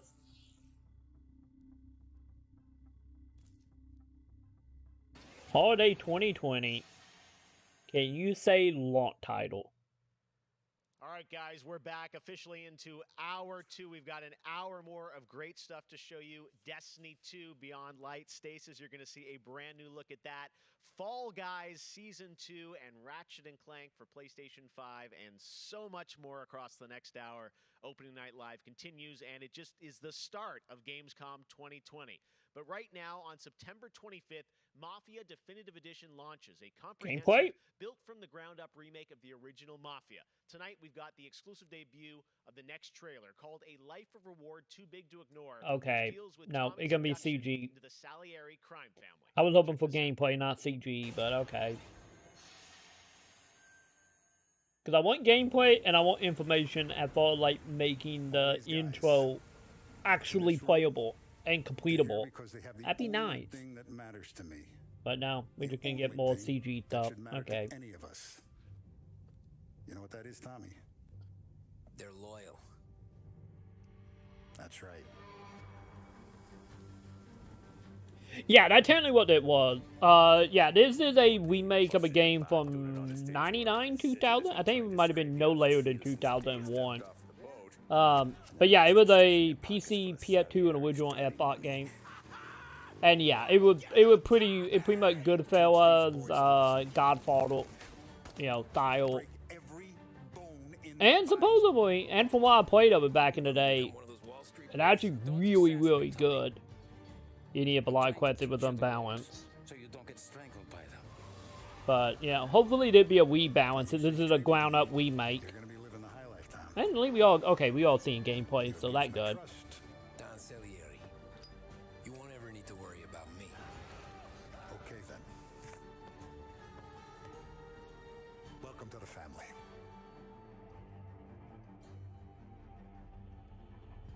Yeah, that game is, God, what? 19 years old? Or late the original anyway, Next, 1920? introduce you to a turn-based multiplayer strategy FPS from a team in Montreal, Wait, what? Canada. Lemnis Gate is That coming was a whole bunch of genres that just came out of your mouth, Geoff. built around a 25-second time loop. Check this out. What to do with these time loop games? Like the third one, like, coming into net gen.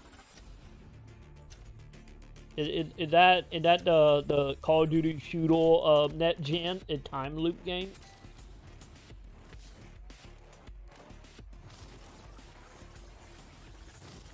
Okay, well the turn bait bit.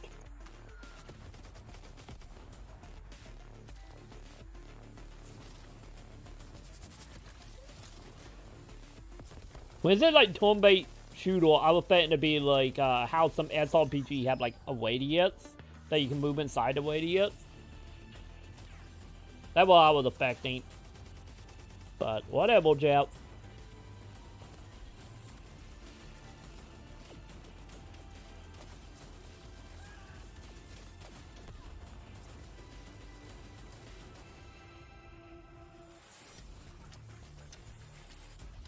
So is it like every time it reset, it just making duplicates of yourself? I don't know.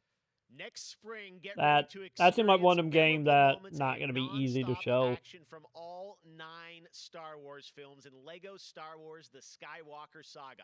The entire series has been reimagined with new, fun-filled Lego humor. Oh, this is for mainstream. We're not gonna get no JRPGs in this. This is like mainstream for all of Europe. This is Europe E3 of what this is. So we're not gonna see no gameplay. Oh no JRPG today. I want to learn the ways of the Force and become a Jedi like my Cause the only like Japanese game we had was like Scarlet, and that was in the pre-show. The Force is unusually strong with him. That much is clear. Cause man, these are two the moms and parents and retail of Europe. That's what this is. Cause Gamescom is like, but why isn't Gamescom like technically the biggest convention like on the whole planet? Like bigger than like double if not triple the size of any convention in North America. Like Gamescom is crazy. So they could be mainly mainstream stuff.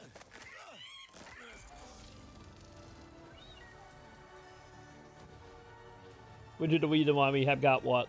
3 Star Wars games as of now?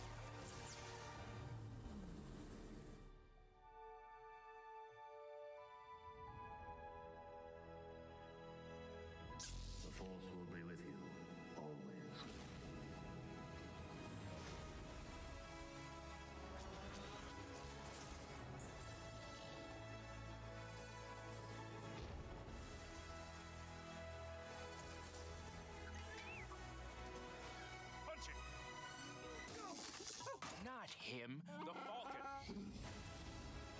Okay, that was a little cute.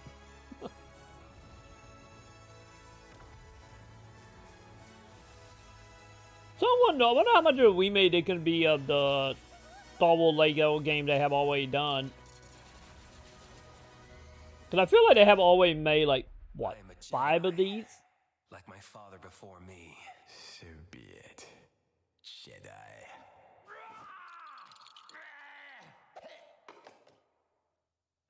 And yeah, if I get the original, like, Lego game wasn't voiced, but still.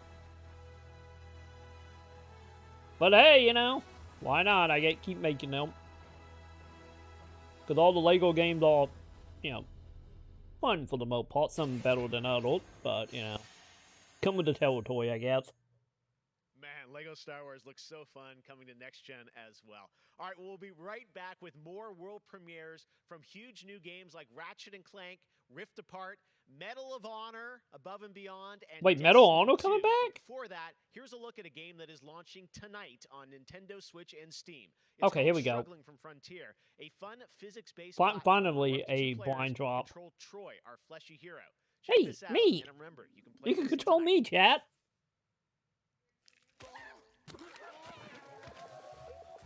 Yeah, that is totally me. I think they got the reflection pretty spot on, chat.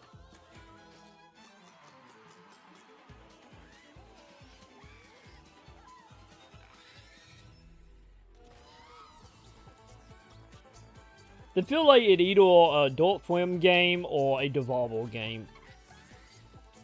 Wait, didn't they show this at Devolver Conference? Maybe? I feel like I have seen this before. Maybe it was doing one of the Nintendo Directs. Maybe that. Where we saw this.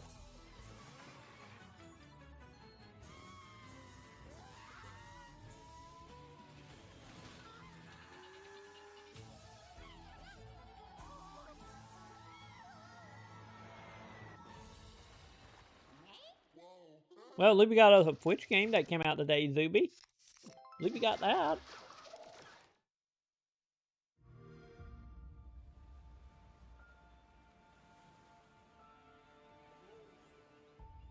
What do we have here? Oh, for a moment now, I'm like, did Golden Bone come out of retirement?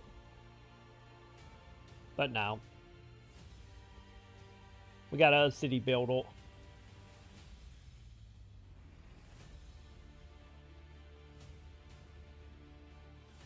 Yeah, the Switch game. Yeah, to be honest, it didn't look that bad.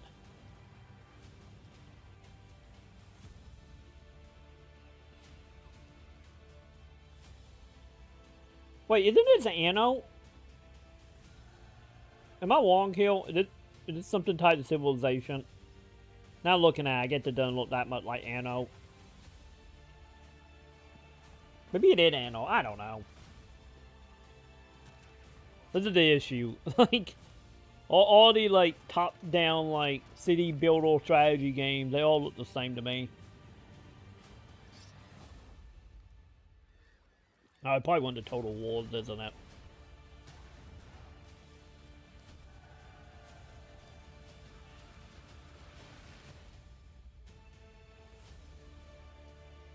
Oh, there we go. Adrian Pyle. Close enough, I guess.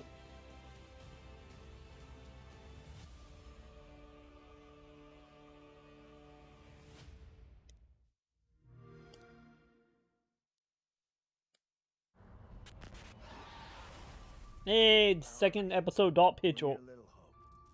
God, I hope that one is better than the fourth one. What more proof is needed that the devil walks among us in Little Hope? Okay, so we're dealing with Warcraft in that one. Okay. I haven't actually looked into what exactly that one was about. I didn't know there was a second one coming out. Okay. Comes out on Halloween. That might be our Halloween Eve game. God, I do hope it's better than the fourth one. I need to give the fourth one a decent try. Because when I tried it last time, it's just like, man. I love Until Dawn, but I could not get into the last one. But then again, Sam was there, so maybe that didn't help. Maybe we need to give it a second shot this year. Because, you know, it's hard to get anything with Sam ranting at the top of her lungs about stuff. I gotta say, the game that I've given the most hours to, that I love going back to, is Assassin's Creed Odyssey. I have to say, since Origins came out, this new reboot of Assassin's Creed, so to speak, that was my first time getting into it, and I have put almost 400 hours into Assassin's Creed Odyssey. At the moment, I enjoy to play Fall Guys with my friends. It's very funny, easy to learn, but hard to master. I have a few games that I binge play, games that I return to every year. Halo, the entire Master Chief Collection, is really a big one for me where that's concerned. But I also still just casually binge Animal Crossing, and I've been doing that basically all year. I haven't put down Animal Crossing since I downloaded it. I find... See, I agree with you. Animal Crossing, Zuby. Predictable. Although, much like my house, my island is still a complete tip. Up next, we have the award for Best Microsoft Xbox Game. And the winner is Tell Me Why. That comes out today. Not Entertainment. Well, after a big day of I need to get that downloaded, because that came out today, I believe. IGN is going to help you digest all that info with Gamescom Daily Show, where you can get all the daily highlights and a late night show experience from gamers for gamers. Back to you, Geoff. Thank you very much, Sid. And by the way, congratulations to Don't Nod for Tell Me Why, a really important game that is out now that you can play. Okay, I will wait. It is out today. Game Pass. And as we know, there's a lot going on in the world, and that goes beyond the pandemic. Between social conflicts we're seeing in the news and acts of nature, we can see how vulnerable we as people can sometimes Oh, be. yeah. But speaking of nature, if you guys don't see me that weekend, should know I may be dead. We are a global gaming community. There are millions of Because we actually getting hit by the hurricane here, I think, at 1 tomorrow. So, roughly. So just a heads up on that. If I'm not live that weekend, it probably because my power is out. Amongst all the games and trailers. All right, well, one way as a community we can come together to do some good is the Gamescom Forest. Gamescom has launched a reforestation project by planting a Gamescom forest together with the community. Gamers worldwide can go to gamescom.global and donate to plant more trees. So let's plant a forest together. All right, well, now we're going to move on to another game, and this one was announced back in May. Chorus is a dark space combat shooter where players take control of Nara on a quest to destroy the dark cult that created her, featuring rich ray-traced More Halloween 4K stuff. 60 FPS I'm telling you, survival horrors are coming back in a big way net gen. From Chorus. And I'm totally okay with that. Okay, what we got?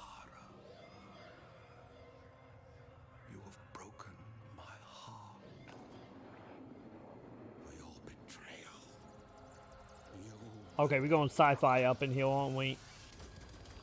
Oh, no, we're doing fate combat. Okay, cat. No, don't get on the table. Okay, never mind. Then again, fate combat survival horror, chat.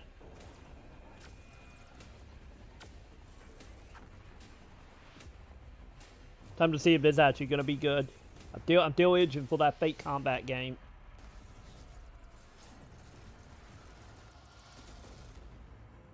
Could it be the one, chat? Let's be honest, probably not, but, you know, I can hope.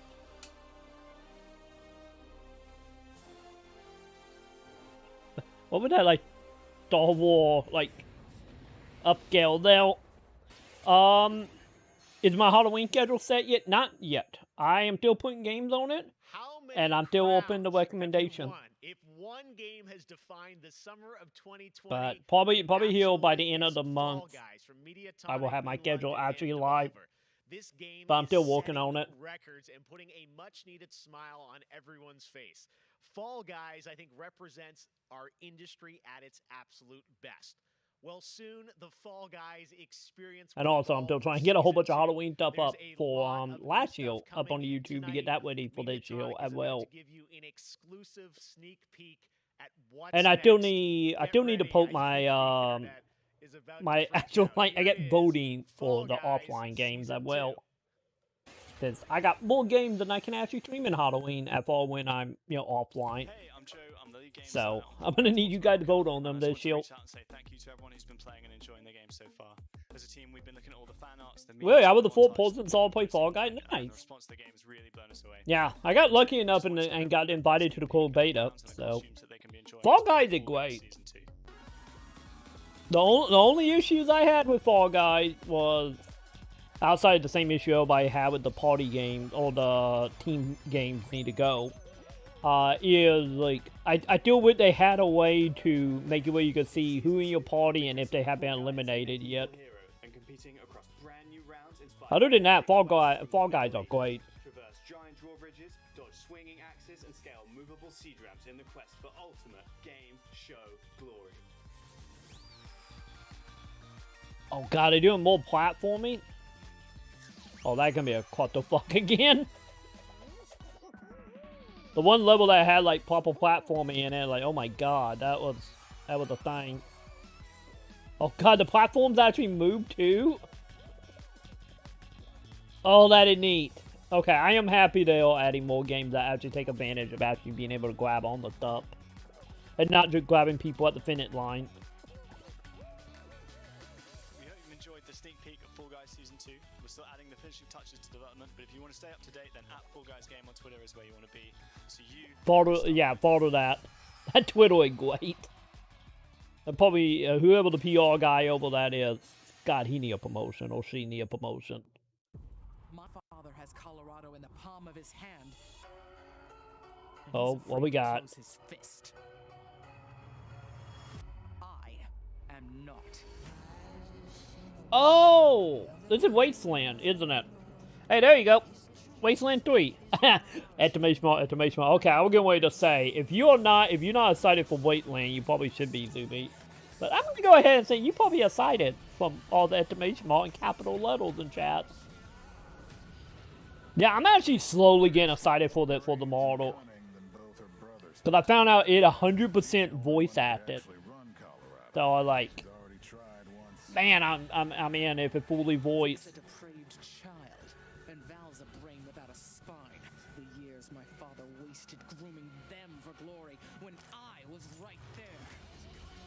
But yeah, that comes out the model on Game Pass, right?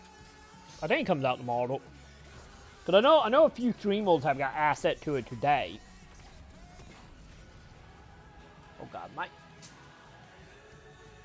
I may or may not just drop my F5 control because it got wrapped up in my headphones. Go back to Arizona, Rangers. Okay, we Then I'll fine. Pretend none of this happened.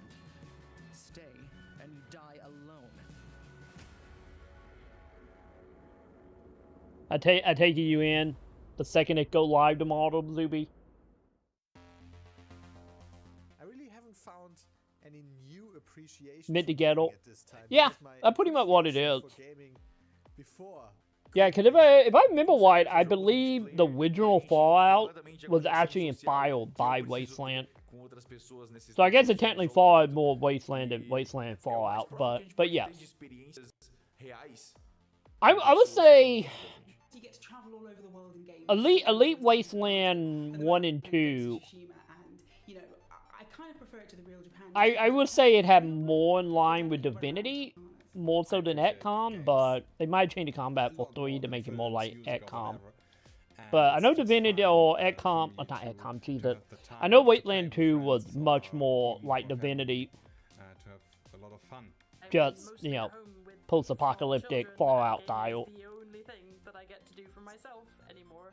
So yeah, I'm pretty sure you're gonna love it. If you like the characters and the writing of like Fallout, the good Fallouts, and you love Divinity, you're gonna be in heaven. Yeah, I love Divinity. Yeah, you're gonna be so happy come tomorrow. Because supposedly it actually reviewing pretty well. It's supposed to be getting like 8s and 9s mainly. So. Hey everyone, I'm Vince Sampella, head of. Hey. When we set out to create Medal of Honor Above and Beyond, we knew we wanted to bring the series. Wait, they are doing it? The Medal of Honor franchise is known for its powerful. Okay, I'm a little more excited here. That put the player in the boots Okay. of the soldier who was there. It's a series that is grounded in history, which tells emotionally authentic stories. Peter I'm Richmond, who directed in the original here. Medal of Honor in 1999, is back at the helm of this project. I am You'll so hear in more on from him that. Just a bit. Peter and I actually worked together on Medal of Honor Allied Assault in 2002. God, I love Medal of Honor I'm back in really the happy day he's joined so us at much. Respawn to craft a completely new experience in VR. The team is creating a riveting and emotional journey through World War II like you've never seen or played. It weaves in the personal stories of the veterans and survivors of the war through powerful interviews that help set the stage for what players will experience. It's more than just a game. And we could not be more excited to show the world the next look at Medal of Honor Above and Beyond and the game's action-packed story. Let's take a look. Okay, did I admit this? Have it been announced before? I think I just admit this somehow.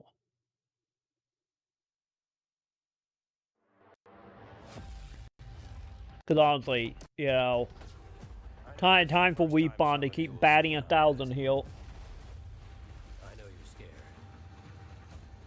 Let me be clear with all of you. I'm scared too. The funny thing is about that, technically, Medal of Honor was one of my fault reviews I ever did, technically. I lead the local resistance cell. Technically. Something big is happening inside Gestapo headquarters, and we don't know what it is. We're gonna have to improvise here. Oh, in VR? Oh, I didn't realize it was VR. Members of the resistance are perhaps the bravest people fighting in this war. Okay. But you really should stop. There is no future in it. Sorry to interrupt, Lieutenant.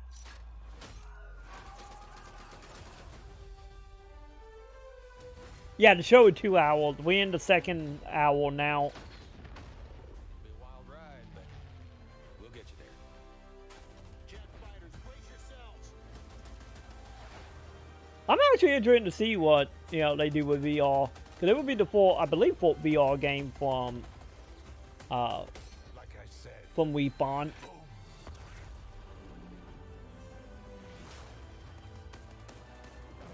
There are things as people I'm willing to sacrifice myself for. Okay, this looks neat, chat.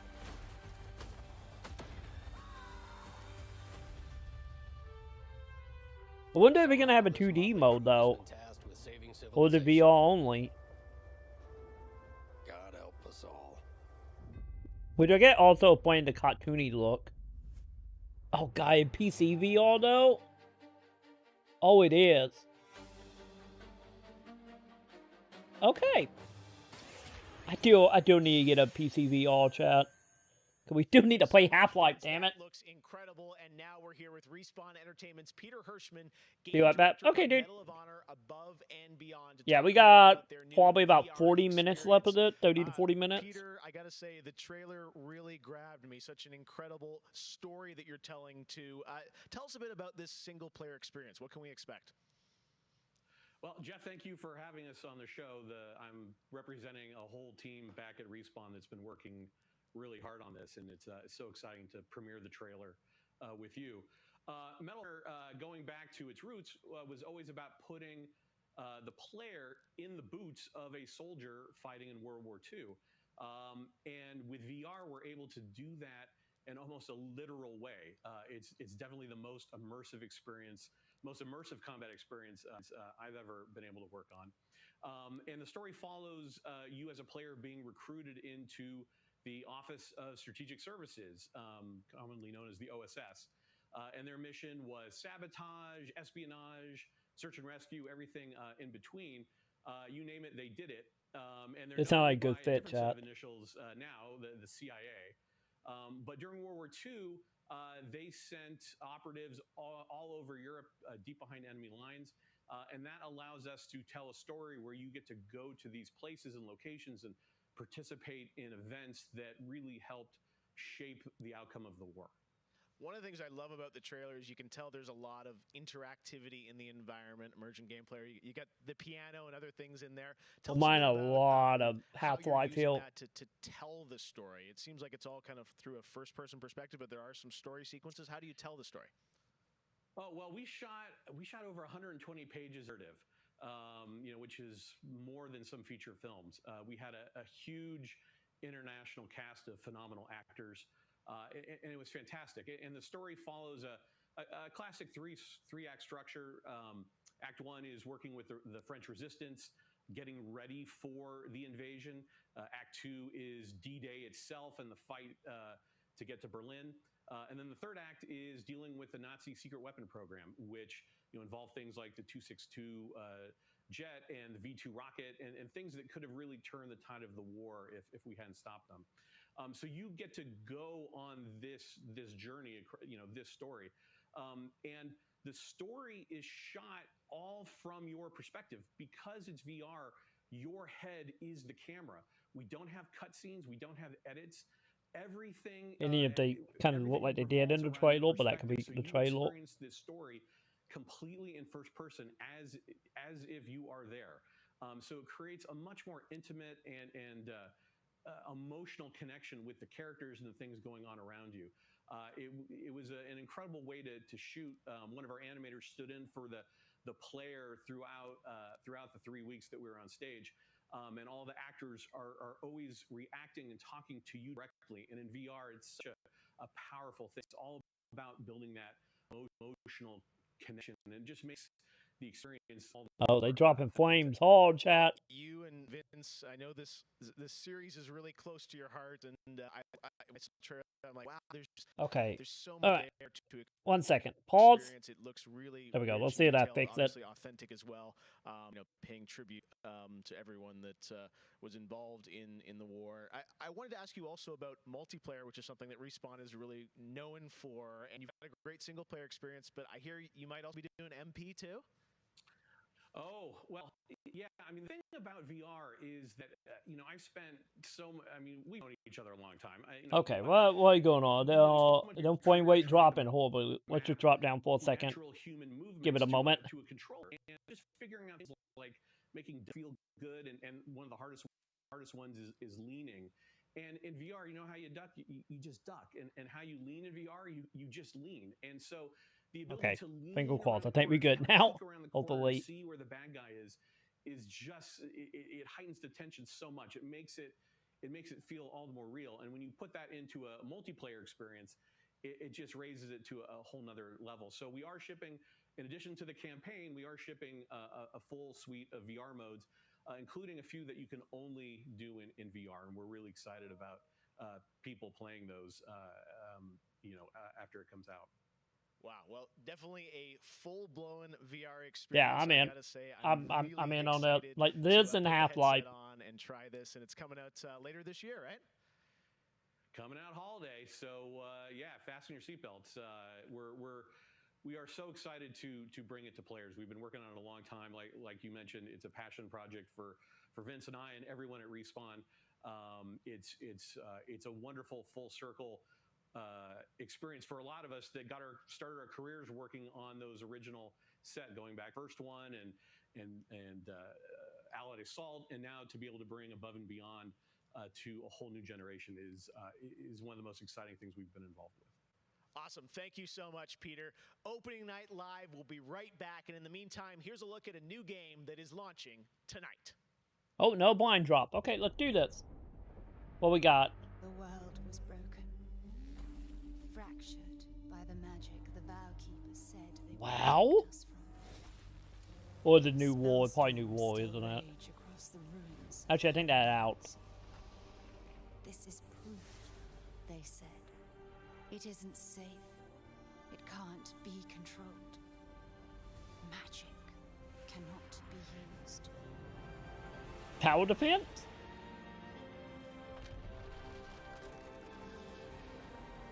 It is like Tower Defender or whatever that Tower Defense free-to-play multiplayer game was called. But I am a battle mage. Yeah, maybe not. But multiplayer more than likely. I have broken my vow. And now I fight to break free. So neat cell shading. I doubt that's a gameplay though. I highly doubt. Oh my god, it just turned into a freaking anime, didn't it?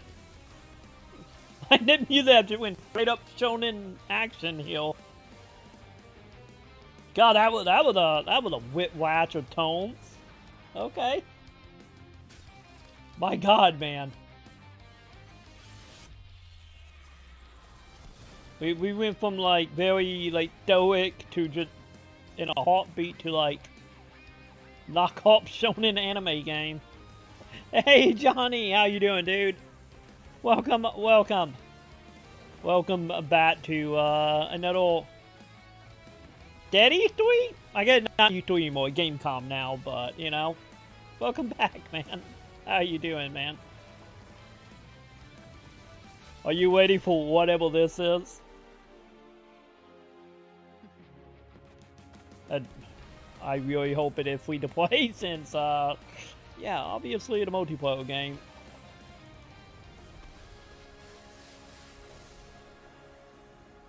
Okay.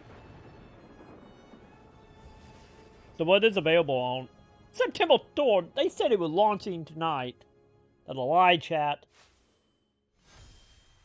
Play free to play September 3rd. Oh. Okay, probably free if you buy some thingy, isn't it? Okay. Okay.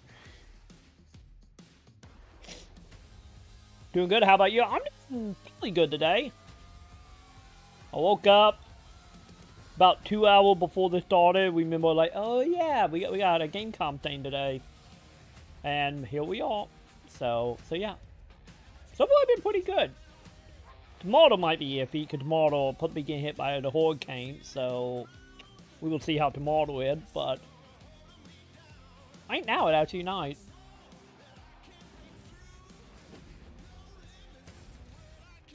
And got us a very productive day in our future here. So we got this, we got a whole bunch of new stuff coming out today.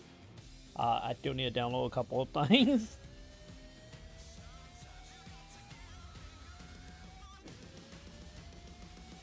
Oh yeah, Dragon Quest got added to Game Pass. Wait, 3 free months for Discord? Okay.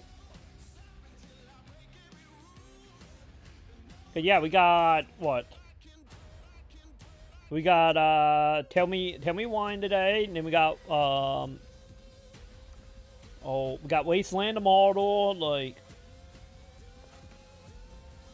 there's a lot of stuff happening right now.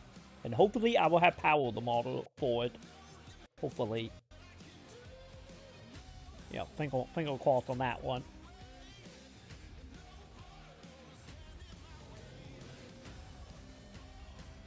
I love how they keep saying, like, yes, Xbox Live is included. Like, we get it, Microsoft. And by the way, that added not a lie. Get into bet value in gaming right now, 100%. Microsoft can brag all they want about Game Pass, because and many of tonight's games are in it as they are indeed the bet value. Highlight some incredible games Possibly Microsoft. And tonight we have a special announcement about one of the most legendary German games of all time, created by Factor 5. Enjoy. Wait, Factor 5 is European? Wait, what?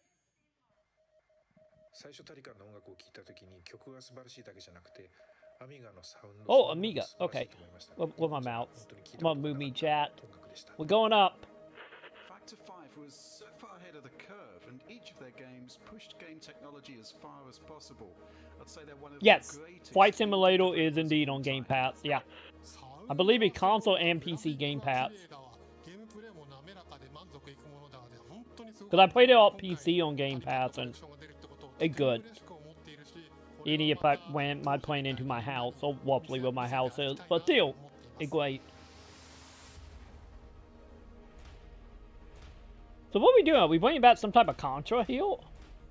Oh wait, are they doing a collection? This was the first game that allowed me to completely fulfill my musical vision.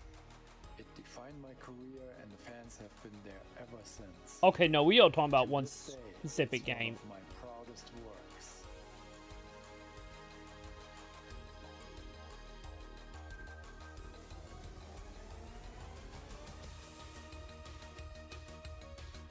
Oh yeah, they said it was an Amiga game, wasn't it? Okay. I'm just gonna hang out up here at the top of the screen for the rest of this. In June, Bungie revealed a new era of Destiny 2 that starts on November 10th with Beyond Light. For the first time ever, Guardians will add Wait, a new December 10th? I elemental thought it was November power to their 10th. arsenal, the dark power of stasis. With stasis, Maybe that wouldn't players come in will the Game take on Pass. the powers of darkness to control and dominate the battle. Here's an all-new look at stasis from Destiny 2 Beyond Light. Cause I thought it was like day 1 Game Pass for Net Gen, but like I said, I thought it was November. The floodgates are open. I need to give it a try. I haven't played it since the original vanilla version. Since I know there's a free to play now, and I believe Game Pass will have all the expansions up to at least that point anyway. When they come. I'm not 100% for sure. I don't recall hearing anything bad about it on Xbox. Because I downloaded it on PC just because it was actually really big, and I don't feel like doing my Xbox with it. Crappy little hard drive. But yeah, I imagine it's probably fine on Xbox. Because I played it with an Xbox controller on PC, and it was fine. And I get technically, you know, as well, I guess you could just plug in a mouse and keyboard into that Xbox and play with mouse and keyboard, because I imagine it's probably compatible on Xbox One. But yeah, it went fine from my feeling on PC, so, and I haven't heard anything bad about it on Xbox, so it's probably fine over there as well.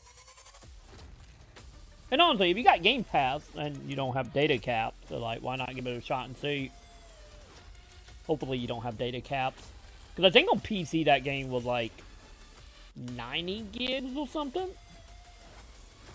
It was quite big on PC, I know that.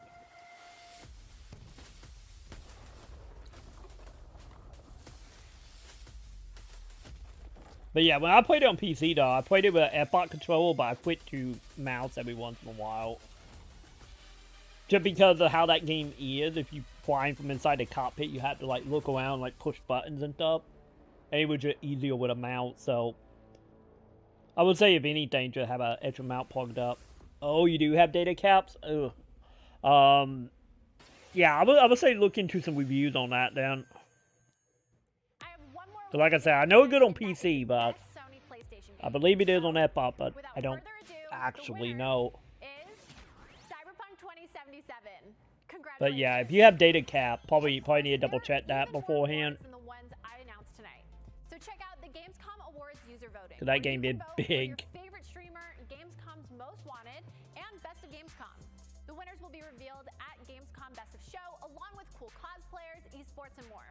So tune in on Sunday, August 30th at 8 p.m. Central European Time to see the grand finale of this year's Gamescom, where we give gamers the stage.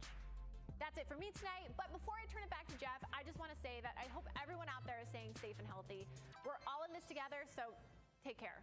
Well, time to figure out what the finale is. We got like maybe 15 minutes. Thank you very much. Maybe 20. It's great to have you on the show again this year. All right, well, a lot of people have been wondering, what will the next generation of gaming feel like? Here we How go. will it be different? Release date. Generational Oh, actually, we're just going to talk about Well, Ratchet and Clank, back aren't we? in June, Yep. we saw the announcement of Ratchet and Clank Rift Apart from Insomniac Games, a title which uses the power of PlayStation 5, the SSD hard drive, and the DualSense controller to create an experience that Insomniac says is only possible on brand new hardware.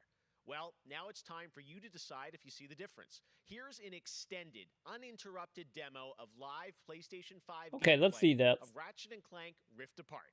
Enjoy. Alright, let's see that, chat.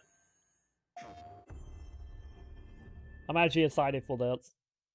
It been happy good a lot Ratchet and Clank anyway.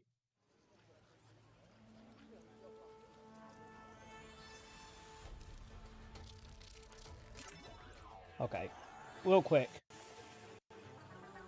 We're gonna go ahead. We're gonna bump this up to 1080. We doing it, chat. Let's see this. We're back. And not far from where we last saw him. We may still have time to put a stop to this. Let's see how bad the frame rate gonna be in there just because of the stream.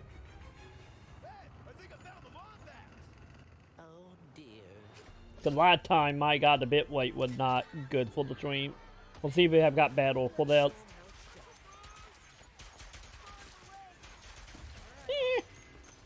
A little bit better, not by much, but still.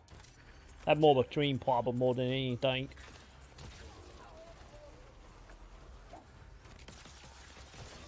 Man, I really like how everything seems to be fairly destructible for the most part.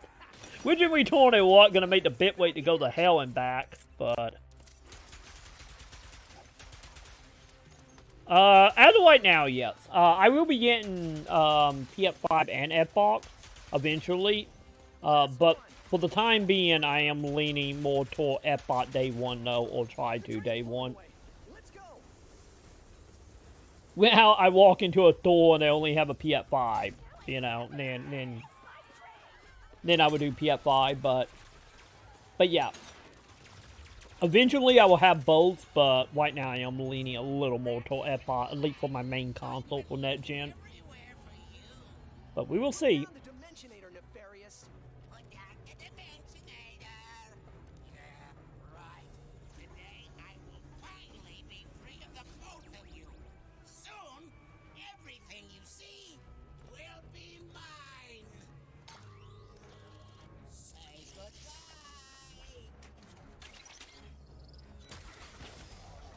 And that is what called the whip, isn't it?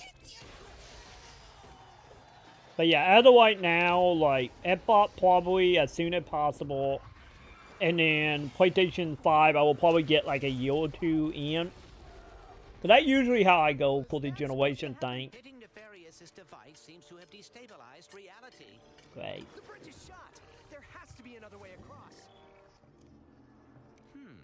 The rifts appeared to react to your device. Try pointing it at one of them.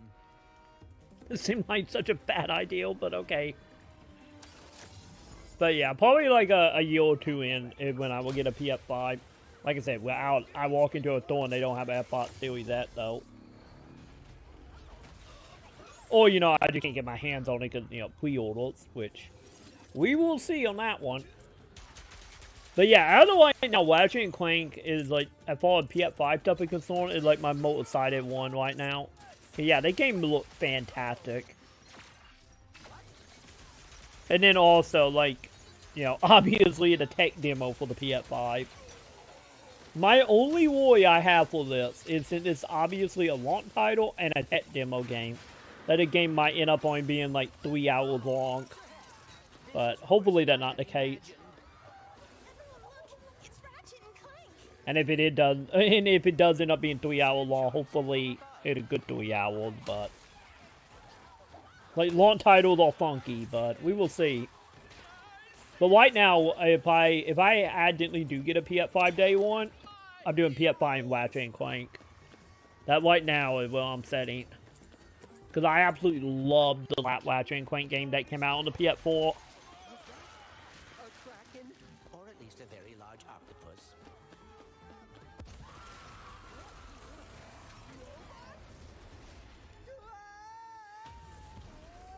Yeah, then right here, I totally just tech demo for the hard drive. Hey, at least we're on the same planet this time. Nefarious is on the other side of that building. Let's get moving before he does anything else to break reality. Okay, I see. So whenever I do like the blink, that way you can grab it, huh? Did Dr. Nefarious really resurface after all these? Just to try and take over the universe again? Yeah, I kind of wish he was doing a worse job. He must have more planned than he is telling us. That's what I'm afraid of. Because honestly, that thing, it still looks so good.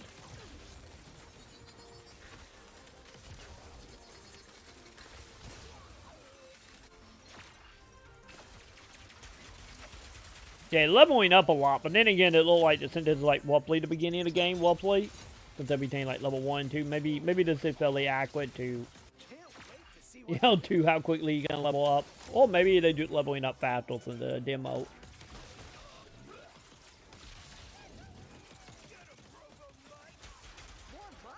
Because honestly, Ratchet & Clank, the last one, especially, was just like stupid fun, and it looked the same, man. I can't wait.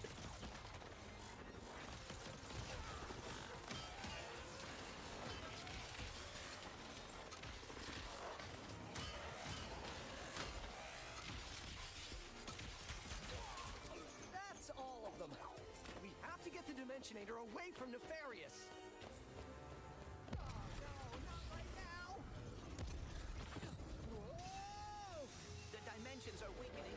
Okay, I feel like they didn't cut that much out of the PlayStation event.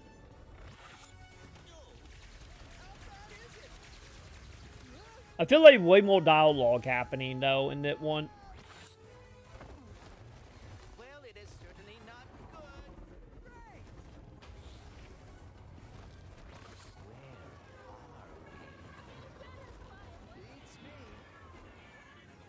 good. I'm telling you that they are in the land of Jack and Daxter, though.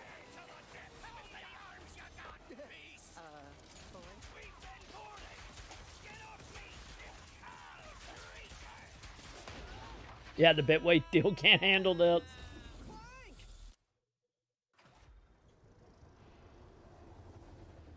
So now come to question, are we going to see more from that point? Probably not. Yeah, I feel like they only cut, what, maybe 2 minutes, 3 minutes out of the gameplay for the PlayStation event? We are too late. Ratchet? Who?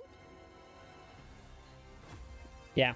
Okay, so we met the same pet demo, just not edited. Okay.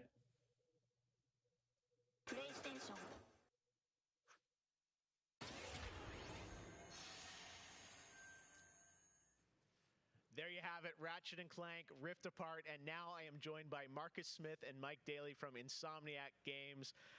Guys, it was so great to see that long, uninterrupted demo of Rift Apart, and I have so many questions. It's amazing to see what you're doing with the power of PS5 and the SSD. Let me ask you first, Marcus, what are you able to do with Rift Apart that you haven't been able to do before in a Ratchet game because of the power of PS5? Load time. First and foremost, it's just pure horsepower enables us to fill our worlds with the kind of density and life that we've never been able to do before.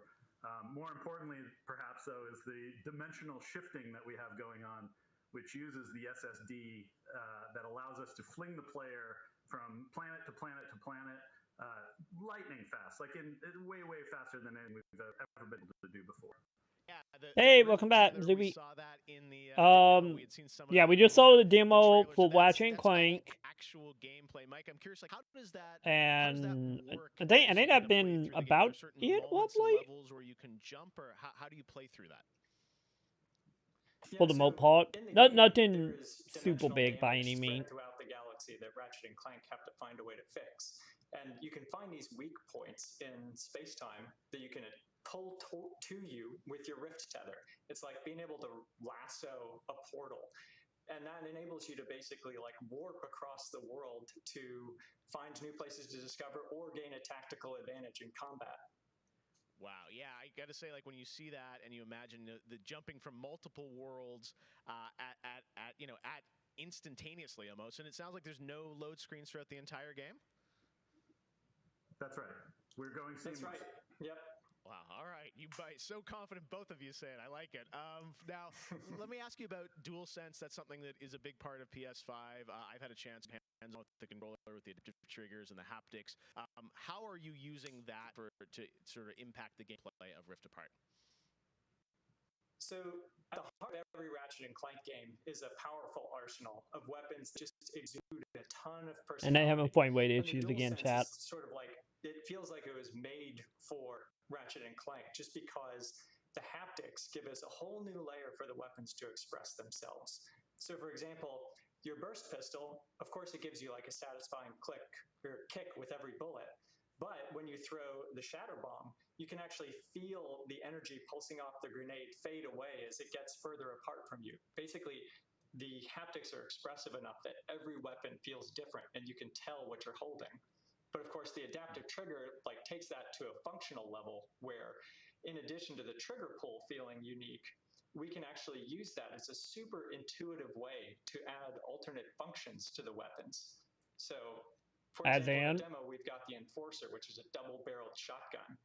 You can pull the trigger part of the way down until you hit resistance to fire a single barrel.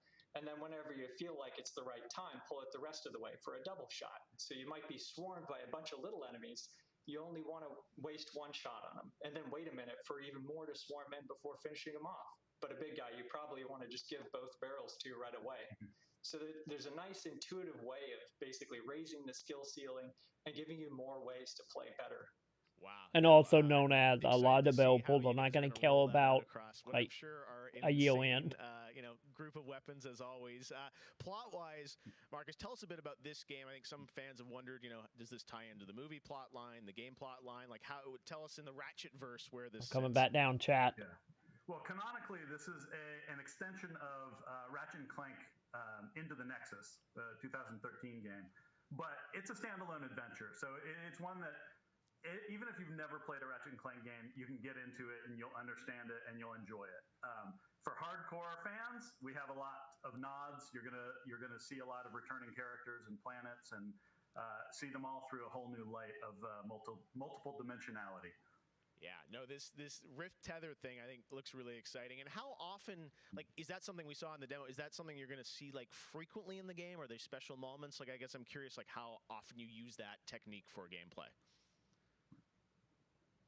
So the Rift Tether has created these anomalies all throughout the galaxy. You'll encounter those pretty often. There's even a few more types of dimensional damage you'll encounter that we haven't shown yet. Okay. Now, being pulled between worlds, that's the game sound horrible. How so, Zuby? After Dr. Nefarious in the demo. What you hatred for a PlayStation 2 platform or meant for like 13-year-olds? When the dimensional damage really tears wide open. Well, I gotta say, it looks incredible. And the Ratchet and Clank game is probably easily the best PS4 game in my opinion. I know you guys have confirmed she is playable in parts of the game. I think everyone wants to know though, do we have a name for her? They're talking about the controller mainly and the hard drive and what they're talking about. We're gonna have to keep this one a little longer. Do we get a number of letters in her name or anything? Because the haptic feedback stuff, but the stuff they did on Xbox One, just, they kind of teasing will be a little bit better done than the Xbox One version. We'll have to wait and see what you guys have in store for us. I gotta say, I mean, it looks incredible. The Ratchet games are always so much fun, and as you said, when you think of the power of SSD and the DualSense all coming together, it looks really exciting.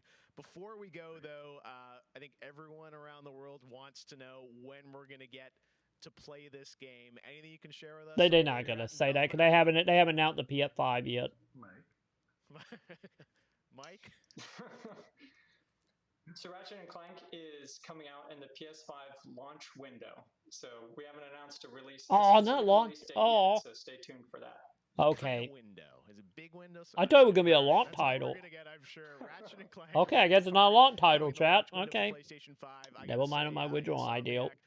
We're so excited what you guys are doing across PlayStation, and the game looks incredible. So thank you so much for all you've done, and we look forward to seeing more of Rift Apart soon. Thanks, Geoff. Take care. All right, Marcus and Mike from Insomniac, thanks for showing us that first look at Ratchet & Clank or PlayStation 5, and that's going to do it for Opening Night Live. Thank you so much for watching from around the world, and we're not going to end on anything all weekend for more is that literally the big thing? Coverage at Gamescom.global. As for us, we'll see you later this year for the Game Awards 2020. Our team is hard at work to build a very special live show for you coming in December. We'll see you then. Wow, okay. Good night. Yeah, we are just gonna trade in on that. Okay. Dude, okay. Well, another big event ends and another big event with no information on release dates. Any of Geoff was kind of trying there in the end. Man, I was hoping by the end of this show we would have been all rushing off to Amazon to get our pre-order in on some consoles, but nope. That's not gonna happen. Well, this was a thing. I guess Geoff did put it wide in the beginning of just like doing the pre-show saying nothing big was really gonna be announced, because like, don't get me wrong, we got like a couple new games announced, and we got what, 2 blind drops? 3? 2 or 3 blind drops. But yeah, nothing super special by any means here.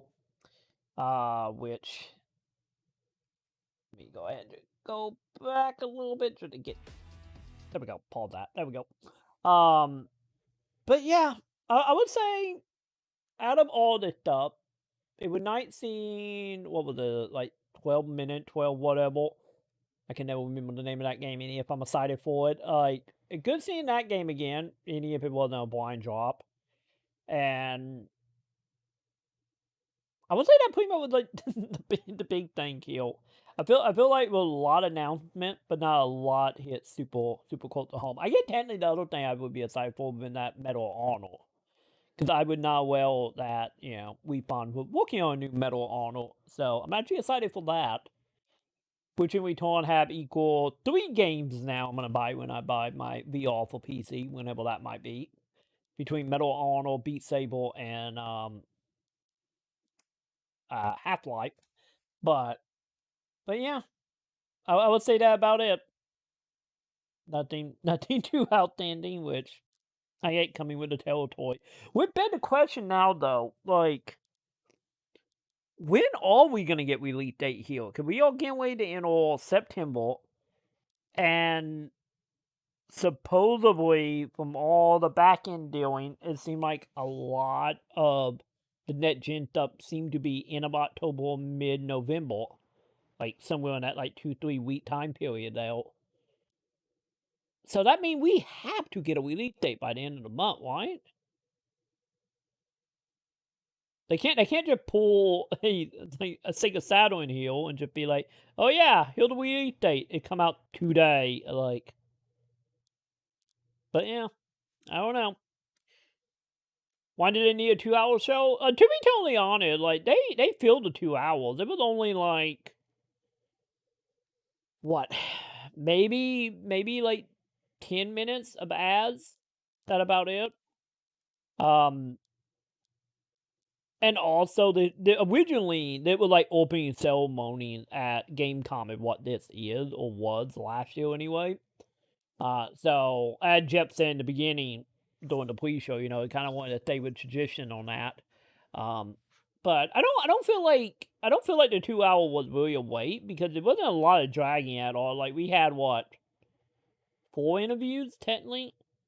The only one that seemed iffy was the BioWare one, but, you know, that got more to do with EA, you know, doing like, here, gameplay trailer, and literally developers doing, you know, artwork for the game for like 5 minutes straight. But other than that, like, even if not a lot happened, they did show a lot, though. Like, I really wish we did get more gameplay stuff, but that kind of come with the territory, because, like, a lot of stuff in the beginning, especially a lot of the new stuff was just gameplay stuff, was CG and not gameplay, so yeah, I wouldn't say, like, a waste of 2 hours. It wasn't like, it wasn't the Microsoft conference, the fourth one they did this year. It wasn't that bad. And also, it didn't do, you know, what the PC Gaming Show did. The PC Gaming Show, like, was great this year compared to the last couple years, but it had very slow moments. I feel like that one was kind of just, like, heal, you know? Not great, not bad, just a thing. Because any ending on Ratchet and Clank, like, it still was the same thing from the PlayStation event.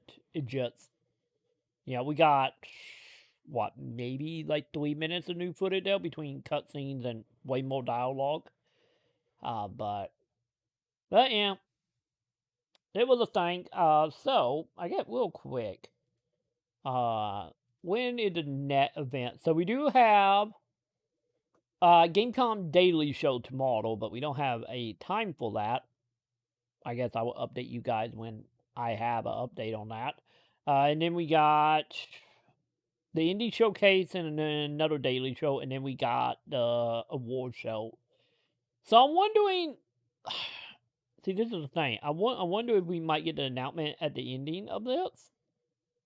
Because if it's going to be a award show, and if Geoff is over it, which I don't know how much over it he is, maybe we will get something here.